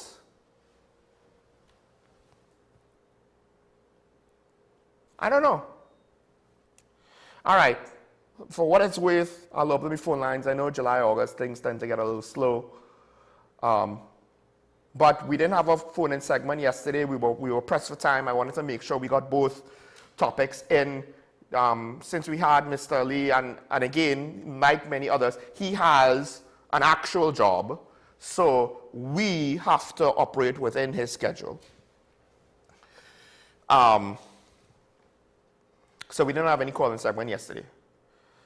So while we wait for calls, we do have a comment, so I'll take the comment now. Good morning. Something is wrong with your info flood mitigation. Was and is taking place since last year, and it was announced as well, but I understand very well why you're so vicarious with the argument stance. No, my thing was the fact that you should have made it obvious, upfront, when you do things like, oh, well, it started months ago. It was the messaging that I was essentially criticizing. I wasn't actually, I acknowledged the fact. I just couldn't remember exactly, but I did settle on, I think it was flood mitigation, and then the rains came early and it made it seem as though they started it late last year. Right? But, okay, maybe I wasn't clear. Maybe I myself was thinking these are two separate situations. The point is the messaging. Don't say things like, well, we started it months ago. No. Announce it to the world and keep talking about it throughout. But what happens is ministers do not want to engage with the press on their projects because invariably somebody else in their government is going to do something controversial, or there's going to be a controversial issue, like arresting people for charges that seem rather curious by the public given the narrative they themselves set up in advance. And they don't want to have to answer for anybody else, and they don't know how to navigate that space. So let's say Philip Alexander said something controversial again on one of his social media platforms. Now, Khadija Amin, in theory, she should be doing as much as possible to promote the flood mitigation efforts. But if he says something controversial, she's going to be like, I don't want to take answers with regards to what he said, so I'm going to disappear for a while. As opposed to learning how to say, well, you'll have to ask Mr. Alexander about that. I can't speak for him. They don't really do that often. And they will do it once and then they'll disappear. They will just try to avoid as much as possible from there out. Look at the pattern with all politicians and all political parties. We actually going to send the line caller. Good morning, you're on here. Yeah, yeah. Morning, caller. Yeah, good morning. Mute your TV. Caller, mute your TV. Yeah, cool. Yeah. Go ahead. Yeah, go ahead. Yeah, good morning. Good morning, Sean. Morning. Yeah, good morning to all your listeners of Monday program. I'll be identifying myself from now on as a conscious member of the 52%, meaning the 52% of the public that is politically and socially apathetic, right? Because I have a decision to make in the next 5 years, come for the next general election, and I watching things, you know, how they're panning out and issues and stuff. And to me, all these things I'm hearing is just a distraction that distracts us off of the main issue, right? You saw airful this morning, Sean, and plenty of things I know is in sync with my thinking. So the Prime Minister said that the SOE is working and crime is down by how much percent and so on, right? But the biggest crime is on the upsurge. And that is the catalyst for all the other crime. What you see in the murders and all the other crime and thing is a symptom of a bigger picture, you know. And the biggest crime, as I see it, in Trinidad and Tobago, is income inequality that nobody's addressing. Right? And that's a common thread. If you watch the countries with the biggest crime rates and so on, you would see that the levels of the countries with the high levels of income inequality have the most number of crimes and murders and all kinds. So that's just a symptom. So that is what they have to address. Now, here we don't keep proper statistics, but all I was able to gather from Googling and so on and searching is these figures. So the government of Trinidad and Tobago, I saying government, I'm not saying UNC or PNM, whoever, I talk about government, because I comment something will pop up here and show you that whether UNC or PNM is a mindset and the kind of people that we put have the same kind of mentality and level of thinking, right? So the government of Trinidad and Tobago set an income ceiling for people, which they feel that the rest of the public could sustain itself on, and which is a reasonable thing. And that ceiling is $6,000. Right? That ceiling is $6,000. So if you're retired, the government say you can be earning more than $6,000 to get their assistance or whatever and things like that, right? So here's the statistics. So if you use that $6,000 as the ceiling, 77% of the workforce in Trinidad and Tobago earn the $6,000 or less. And out of that, 30% earn the minimum wage. 30%, right? So if you take 77%, alleviate 23% of the population, right? Earning more than 4 or 5 times the amount of the lowest in people. So in a contribution this morning, I hear you talk about we taste, we foreign taste and lifestyle and so on, right, Sean? The 77% of the people in Trinidad and Tobago can't live that lifestyle, you know? By the time some of them get less than $5,000, because that ceiling so low, they can just stand up and all, John. But caller, I mean, outside of regional music, we party to that, and local alcohol, we drink that, and local culture, that's part of the fets. Social media, the internet, fast food, the clothes we wear for the most part, the sports we watch. A lot of that is from abroad, huh? Yeah. No, I'm saying, I ain't saying about that, the media and so on. I'm talking about the thing. Because Sean, let me face it. If somebody is working for, let's say, 40,000, 60,000, the upper echelon thing there, where are they spending that money? The children going to school abroad in foreign countries. They go in Miami and France and Paris and in the shop. Yeah, it's true. Right? They go into Price Mart and stuff and buying all the imported items and all kind of stuff and like that. Still, the guys that spend all that money. Right? Sean, do you know that the pensioners, right? I did a search there on the thing to see, like, the retired people.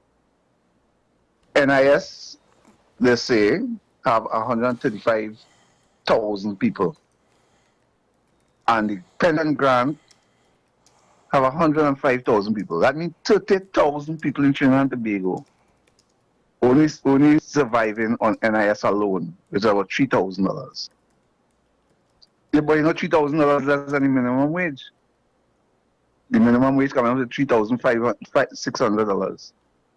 So that means when the government raised the minimum wage, it left all the pensioners earning, because the earnings of his pension, less than the minimum wage. Right? See what is going on? Right? And then we're hearing from governments, at one time the Prime Minister telling us, we had to try to wean the public off of the government. We had to wean them off of the public purse. And then he go and increase his salary by 40%. Mm-hmm. Right? We hear the social services minister saying that if somebody retired and have more than $20,000 in the bank, they're not eligible for the pension grant. They disqualify themselves, right? Because they have $20,000 in the bank. Yet, that minister who owns $40-something thousand a month, right? If they work for more than 3 years, they're getting 1/3 of the pension. If they're there for more than I think it's 18 years, they get 100% of the pension. So somebody who own, that means the average person, government minister, earning between $20,000 and $60,000 as a monthly pension. And you telling people who have $20,000, that's the only saving and only income. When they had that, they disqualify themselves from getting the pension grant. Mm-hmm. And this inequality, right? You know, I was watching something there, right? Trinidad and Tobago. You know what booming in Trinidad and Tobago? Vagrancy booming. Unemployment booming. Hunger booming. Hopelessness booming. Right? I passed through some the other day, boy. The amount of people just you see cardboard on the side of them shop and in cardboard, and young women and all kind of sleeping on the side of the pavement.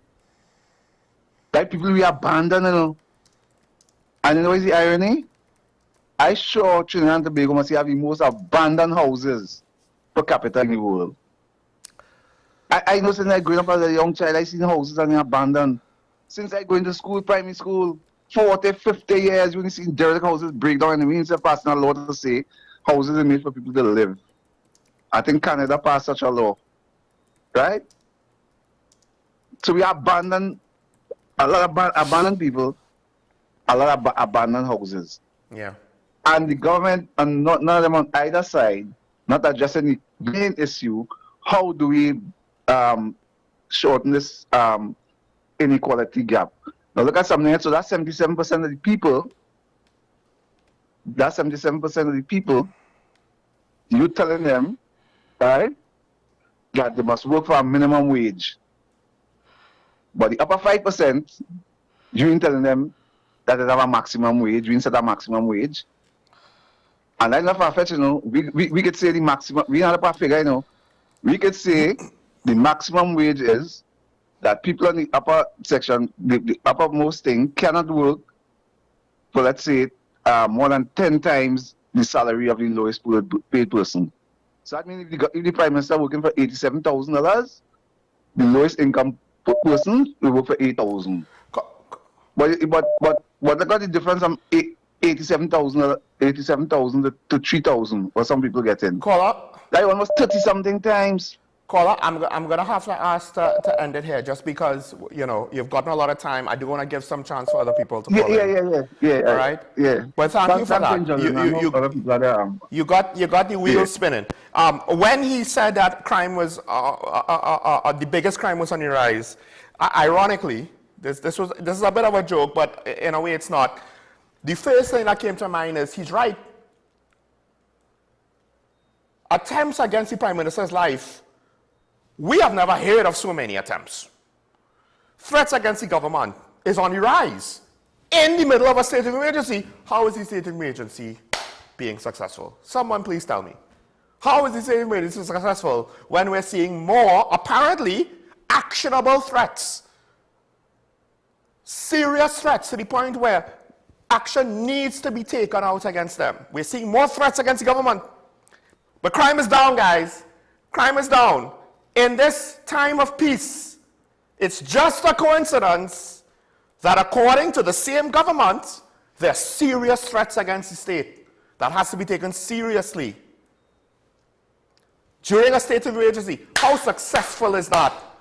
How successful is that? You have successfully convinced people with such poor performance that even with emergency powers, apparently they still think it makes sense to take the risk to do something crazy like threaten the government and carry it out. To do something so evil and insane to do that. With the performance of the government, it's so low. More people apparently are willing to go crazy and threaten the government with violence. That is one for the record books. Somebody needs to call Guinness. Somebody needs to call Guinness. Now, with regards to the caller's statements on the income inequality, here's the thing, and somebody made a comment, I won't go into it just yet. But I think, we have a caller, but I'll say this quick. What we've been saying about the landlord surcharge and the various taxes and fees and how it affects the lower income economic bracket, it might be shrinking their disposable income. And that could potentially be doing what the caller was alluding to, contributing to income inequality, but in a rather destructive way, in the worst way. I'll explain that after the caller. Caller, good morning, you on here? Good morning, Sean. Morning, morning. Yeah, I watch this on YouTube, bro, but anyhow, I hear caller calling and talking about inequality of salaries. Mm-hmm. Right? Yes. So I have a problem with these callers and it's only when UNC come, everybody just see these things. As you just say, you're knocking the UNC for everybody wins. When UNC win, everybody wins. But I could recall when people was getting $50 for pension, is Basti Upande raised it. When people was working for $2.50 under the PNM, is Basti Upande come and put the minimum wage. People are see this thing, but you cannot just make rash decision and say, all right, I'm going to make everybody equal. You can't do these things. It's not good for the economy. But people has come and complain. And for the last 9 years, you hear anybody talk about that? Yeah. As the caller rightfully called just now and talk about... Caller, the caller... I can't say that this caller did or did not. However, I do believe... This last caller... Yes, I do believe this last caller did call in the recent past to state that they have no faith in the PNM either. And other callers have made similar complaints about similar situations before the election with the then PNM government. So I can't say that my callers, generally speaking... Right. No, but when people make certain statements, what I'm trying to say, these things happen over time, but they wanted to reverse under time. Well, okay, that is fair. That is fair. It cannot do so. It cannot be worked like that. And people have to understand that they cannot do these things. And you know, in my book, they call that propaganda. Because all the time nobody is saying that when Rowley say no caller. You can't, make the rich no richer. Caller. Nobody is saying that. Caller, you can't. No, that is where we will disagree. Because again, this show, when the UNC was opposition, who did we complain about and who did our callers complain about? The government of the day, which was the PNM. What I was saying is things like this. CPEP was collecting $50, $75 a day. Take the same CPEP workers and put them, so you cut off the middleman. Now they're getting more, right? These are people who on the ground. You cannot change certain things drastically. That is all I'm saying. You cannot change things drastically. You will see there will be teething problem, and you will have to work it out. That is what I'm looking at. But people expect everything. I remember during the election, I hear a security guard telling his friend, "Oh, UNC and everybody going." I say into my mind, but the negotiation wasn't about the security guards. It was just the PSA. Because them get on board. You understand? But them stay quiet, the security and them stay quiet. And that MTS, you know, under the PNM, they was owing MTS millions of dollars, and they ain't asking for it. They wasn't asking for it. In fact, they cut MTS and they give Amalgamated the same contract what the MTS was doing, and nobody saying nothing. That is my point. Things going to happen and slowly. But not everybody want things slowly, they want it fast. Caller. You need to get off of that statement where nobody said nothing. Because there are multiple things that a government will do, and not everybody will speak about all of them, right? But literally, in the last 2 years of the PNM regime, it was essentially wall-to-wall criticism with regards to that administration, right? What was going on with MTS was maybe the 50th thing to talk about, right? There were bigger fish to fry, including the fact that why was MTS being owed money by the government? Well, because what was going on with the schools and how they ran EFCL into the ground. But from what I understand, that also was a long-term issue that the PNM just perpetuated and continued to the streets. All government entity, the government was not paying under the PNM. TSTT was the same, the electricity was the same. Check on how money was owed and they're not collecting. They was in the same problem. Yes, I know. I brought it up. Then is the PNM mismanage everybody to allow things. Caller, I brought it up. Now the question is, how do we know that's not continuing now? Well, this is what I'm saying. You're seeing the ministers going out there and trying to deal with these things. But they want it right away. And that is the problem. But caller, paying... Investigation had to go on. The thing is, we don't know for sure that this current government is any better at paying the bills that it accrues. I'm not saying they're not. I'm just saying we don't know. Right. Once your mindset is like that, because let me show you our next point with the hard IDNM, right? A lot of people, when the small people when the police go and lock them up, themselves used to say, oh, why are they going to lock up them 1%? Why are lock up the white collar crime? Who is defending the same people now? Yeah, I know. It's not lawyers. When you go on social media, who you feel is the same small people who was complaining why you lock up now. Now they're seeing something different and they're saying the same thing. Yeah, but caller, I think... You understand what I'm saying? Yes, but I believe it was because they said why you don't lock up the 1% for corruption, not why don't you lock them up for conspiracy to murder the Prime Minister. Well, it had to start some way. Yeah, but I think the problem is, caller, the public is having a hard time believing the accusations. It's one thing if you go after the 1% for something that they will accept or is believable. But you run the risk of the public speculating that this is a political persecution scenario, which is not listening to them or answering their pleas. So let me put something in my perspective. It's not true. It don't want to be true. But sure. This is the public talking here. Well, you know why they defending them? Because now they may go get in every corner what is to get to sell. They ain't go get it. It will be harder. You understand? I try not to say certain things. But you understand what I'm saying? I mean, the thing is though, caller, I do not know drug dealers, so I could say that I have not heard that sentiment from drug dealers. Right. But I just put in it, if they want an argument, you could say that. But I mean, I want to go down that road. You understand? Sorry. I was so focused on the conversation. But I mean, okay then. But I haven't heard it from questionable sources or from a limited area. It seems to be a general sentiment. Right. It will take a while before it come out. Okay, Sean, have a good day. Thank you, God. Listen, I'm not saying the Hadiths are... No. You can listen off here. I'm not saying the Hadiths are angels and they're totally innocent. I don't know. They could be guilty of what the government accused them of or not. But when I talk about public opinion, it is the very real perception on the ground that any leader has to manage.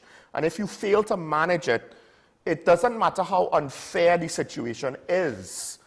That is part of the job. That is unfortunately part of the job, right? George W. Bush was not as dumb as people made him out to be, and was in many ways more compassionate than he was made out to be. But he failed to come across that way. And at the end of the day, if he appeared inconsiderate and uncompassionate and foolish to the people, that's a him problem. That's not a me problem. I can't solve that for him, right? It's a shame. It's a shame that that's how he's remembered. But it's interesting that he is good friends with Michelle Obama and the Obamas, or at least on some level, because they go to similar events, right? Similar state events and the like, and they sit together and they talk and they joke and they blah, blah, blah, blah, blah. But that's the unfortunate reality of public service, right? Still have to conclude certain things or respond to certain things, but we have Sanfan on the line. Caller, good morning, you're on here. Quick, last call. Morning, Sean. Morning. Let me say this. The caller from that your last caller there totally missed the point that the previous caller was trying to get across. Totally missed it. And delved into UNC politics, sycophantism. That is what I have to say about that gentleman. And then saying on a program that the people who defending people, members of the public who he perceived defending the Hadids, don't say it. Don't say it out. Don't say it out. They wouldn't get what they have to sell. Yeah. What he trying to say? No. Hold on. He's trying to insinuate. He did say that it was not necessarily a serious statement. I think we lost the caller. Okay. It was kind of said with a certain amount of irony to prove a point, to prove a different point, not to state a point, right? He wasn't making a factual claim. So hopefully we'll get the caller back. All right, San Fernando, welcome back. Yeah, sure. I got cut off there just now. Yeah, sorry, I don't know what happened there. Yeah. He went into an area there where he's trying to insinuate certain things about the Hadids and members of the public who... Go ahead, say what you had said again, Sean. No, just that I don't think he actually was trying to make a factual point on that. He was just saying something ironic to prove a different point. So, I don't think so. Well, okay. We're going to disagree on that. Okay. I will disagree on that. And all this is in defense of the UNC. I want the caller to understand we, members of the public, on this program and elsewhere, have criticized this government and even more of the previous government. Don't come here to talk about, to bring your partisan politics on the program. People in this country are suffering, and don't talk about only Basdeo Pandey raise minimum wage in this country. That is rubbish. That is rubbish. Look at the complete picture and see what is happening in Trinidad and Tobago. But the problem is they're only looking at it through the UNC lenses and not understanding it is about the country, not about no party. It's about the country. And look and see that the problem is that they will suffer in silence because they don't change their vote. They will vote UNC all the time because that is where they have this innate desire for racial politics in this country. And this is not what we want. We just want a good governing Trinidad and Tobago where everybody can live free and prosper. That's what we want. Not what you want, Mr. Caller. Have a good day, Sean. Thank you, caller. I mean, I don't know if I would have necessarily phrased the last part of what you said there, because he too is a citizen of the NT. But I generally agree with you, and here's why. Two things. One, with regards to one of the things he made in support of his case was speaking about what Mr. Pandey did. Mr. Pandey has nothing to do with this current iteration of the UNC. So much so that the current political leader of the UNC, the current political leader, who just happens to be Prime Minister Kamla Prasad Bisesa, made great pains to shout on a political platform how she removed nepotism within the UNC. The implication, I believe, is that she got rid of Michaela Pandey. Michaela Pandey is not welcome here because she is the bloodline and seemingly an entitled individual because her father was political leader, so she expects to have a political career with the UNC. And the Prime Minister went on a political rally and basically stamped out or claimed that she is responsible for dealing with the potential nepotism within the UNC. She stamped it out. She got rid of it. This is not a party for that. So on some level, even though she wouldn't say this at his funeral, she has, and it's not as though he's blameless either. Let's not forget how the transition from Basdeo Pandey to Kamala Prasad-Bissessar, how that went. She has successfully removed those elements from the UNC. On some level, that legacy has the barest of continuance, of continuity. Now, the other thing is this. UNC supporters are not accustomed to their party being criticized because their party was in opposition for 10 years. The PNM was being criticized, right? And the thing is, I think on some level, the UNC supporters cannot understand that the critics of the UNC are not only PNM supporters. That's why he kept saying, they never said nothing, they never said nothing. Supporters of the PNM never said nothing about the PNM. The vast majority of my callers who call more than once are not single party supporters. Some of them are, but at the very least, they're not always going to make it that obvious, and they're going to at least have some good contributions, right? Regardless, we don't deny anybody. The only thing is if you're literally just not listening to instructions when we have a logistical issue like mute your television and stop interrupting yourself. Things like that. That's the one time I believe we cut a caller. If it wasn't just for tedious repetition and being argumentative repetitiously. And for those other callers, we have welcomed them back, right? So now UNC supporters, they are now seeing what life is like on the other side. Your party's in government, your party is initiating policy, your party is going to be criticized by the people in the middle, not just by PNM supporters. And if you can't accept that, and perhaps you should consider, yes, the criticism is coming from people who don't support the PNM. So maybe you should ask yourself why that is, because I'm going to tell you straight, I criticize the PNM. So you can't call me a PNM supporter. I'll go to the events, I'll meet with them, I'll talk to them. I don't go to a lot of the events, but I'll go. And then I will come on my show and criticize them anyway.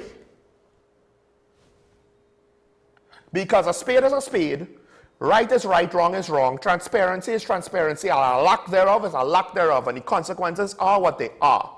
And to me, they seem rather obvious, and they're reoccurring, and it's easy to identify because we should know what they all are by now. But the problem is, I think Sanfana was alluding to, people want to view their side with rose-colored glasses, and the opposing side with full-on naked antagonism, as opposed to what are the merits of each situation. My judgment is not based on antagonism. My judgment is based on the merits of each case. I get uncomfortable if I am too negative on any one individual or side or perspective. But if that's where the logical reasoning leads me to, if you disagree on that, speak to that. Bringing up Basdeo Pandey doesn't really help the argument there. He's not the political leader now. And he was essentially ejected from his party. He didn't necessarily want to leave, and he warned his welcome, but it is what it is. Now, the economy. Let's take the comments quick. Let's get all of them out of the way. Okay, first of all, this is more on the economy. For an economy to do well, the employer must be able to meet the basic cost of living expenses. This can be addressed and achieved. How? And this is where the commenter and I will disagree. I do not believe in universal basic income, right? But I do believe that you have to put steps in place to try to get them to this point. But you teach a man to fish, you don't give him a fish. Give him a fish, you feed him for a day. Teach him to fish, you feed him for a lifetime. That is a basic principle that we are taught from young. Maybe I'm wrong. The other commenter goes, yet another case of the color of law, the presumption of law being perpetuated on those supposedly presumed innocent. Courtesy of the statutory Star Chamber, Kangaroo Courts, Trinidad, Cinemax. Well, I'm not sure if it's for or against, who the statement is for or against, but the general idea of, I don't want to say kangaroo courts are, but unfortunately that might be the unfair backlash, because the courts are now trying to treat with something that technically is being set up by the leadership of law enforcement and the political directorate. You know, might as well call them a Politburo, I don't know. I mean, we're almost there, we're not that far off, right? And the courts now are having to try to wade into these very unpopular situations.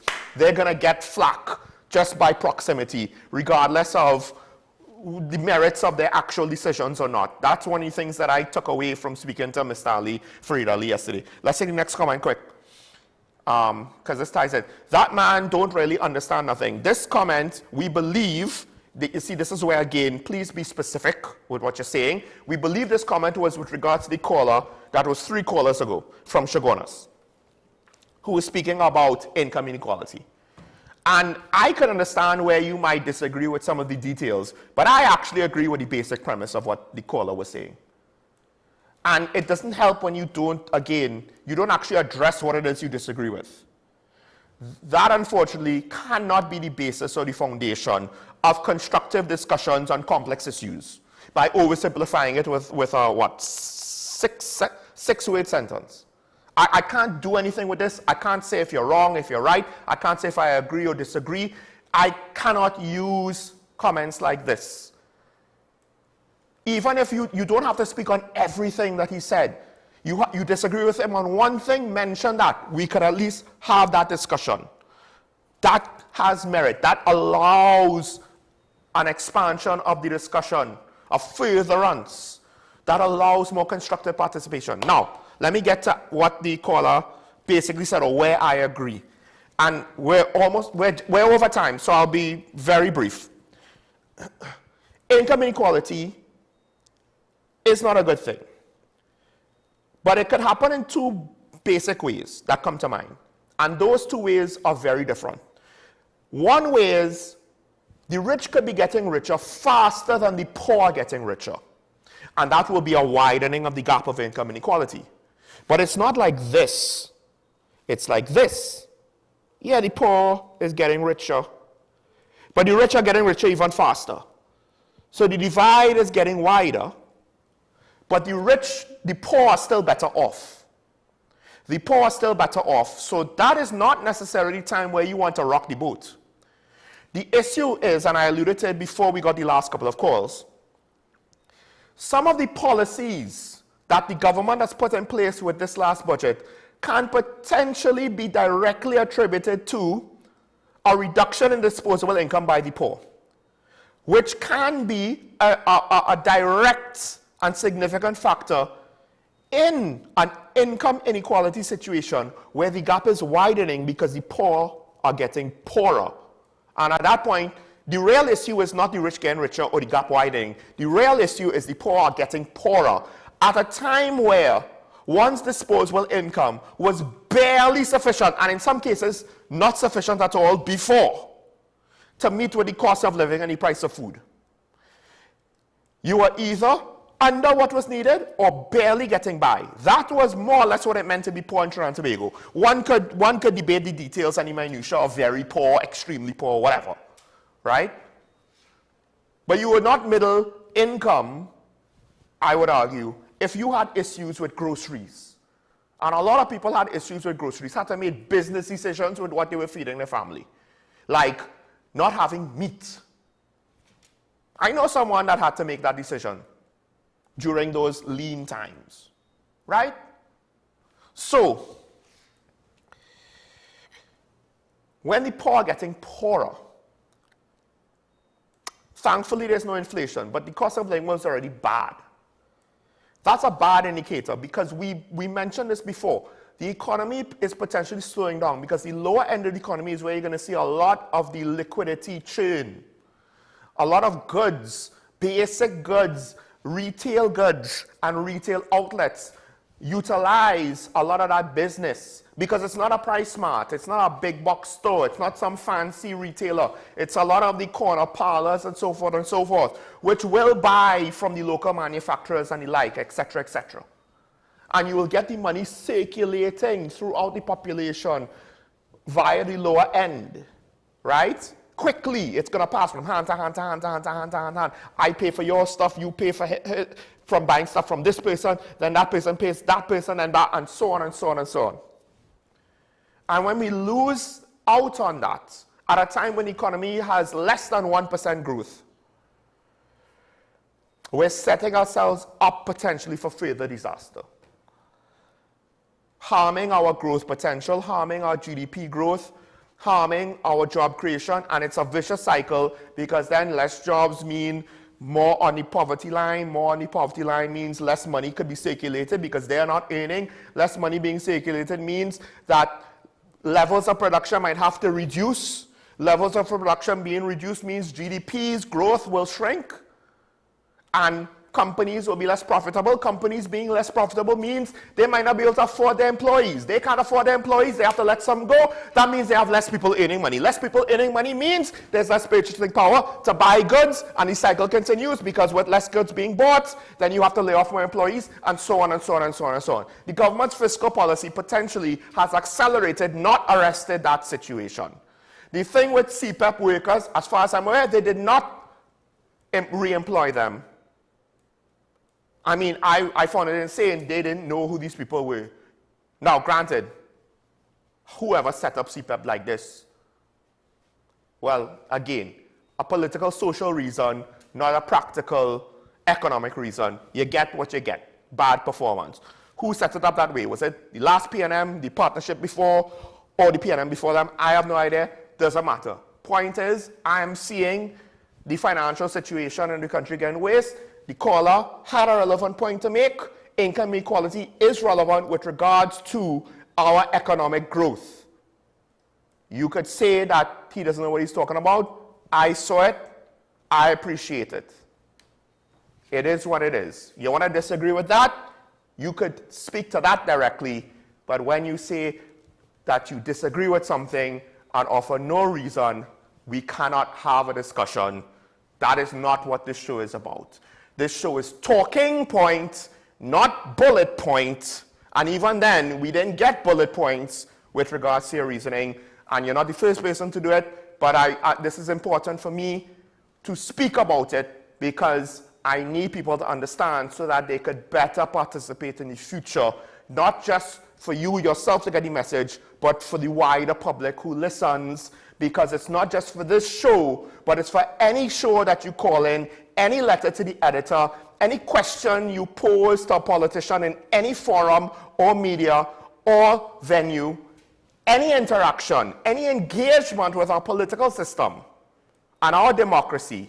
We need, as a society, to do better, to put more effort in, and to be better tuned in, aware, turned on, and engaged if we actually want to see positive change. Because the way how we're going right now, ketchup and mustard, listen, them condiments, this is Trinidad and Tobago. You know that they're not healthy for you.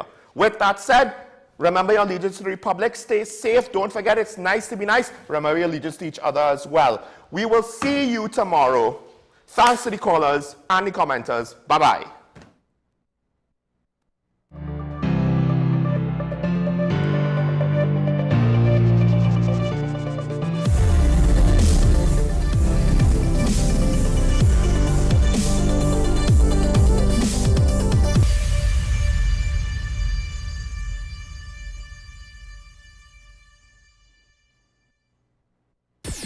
WESN.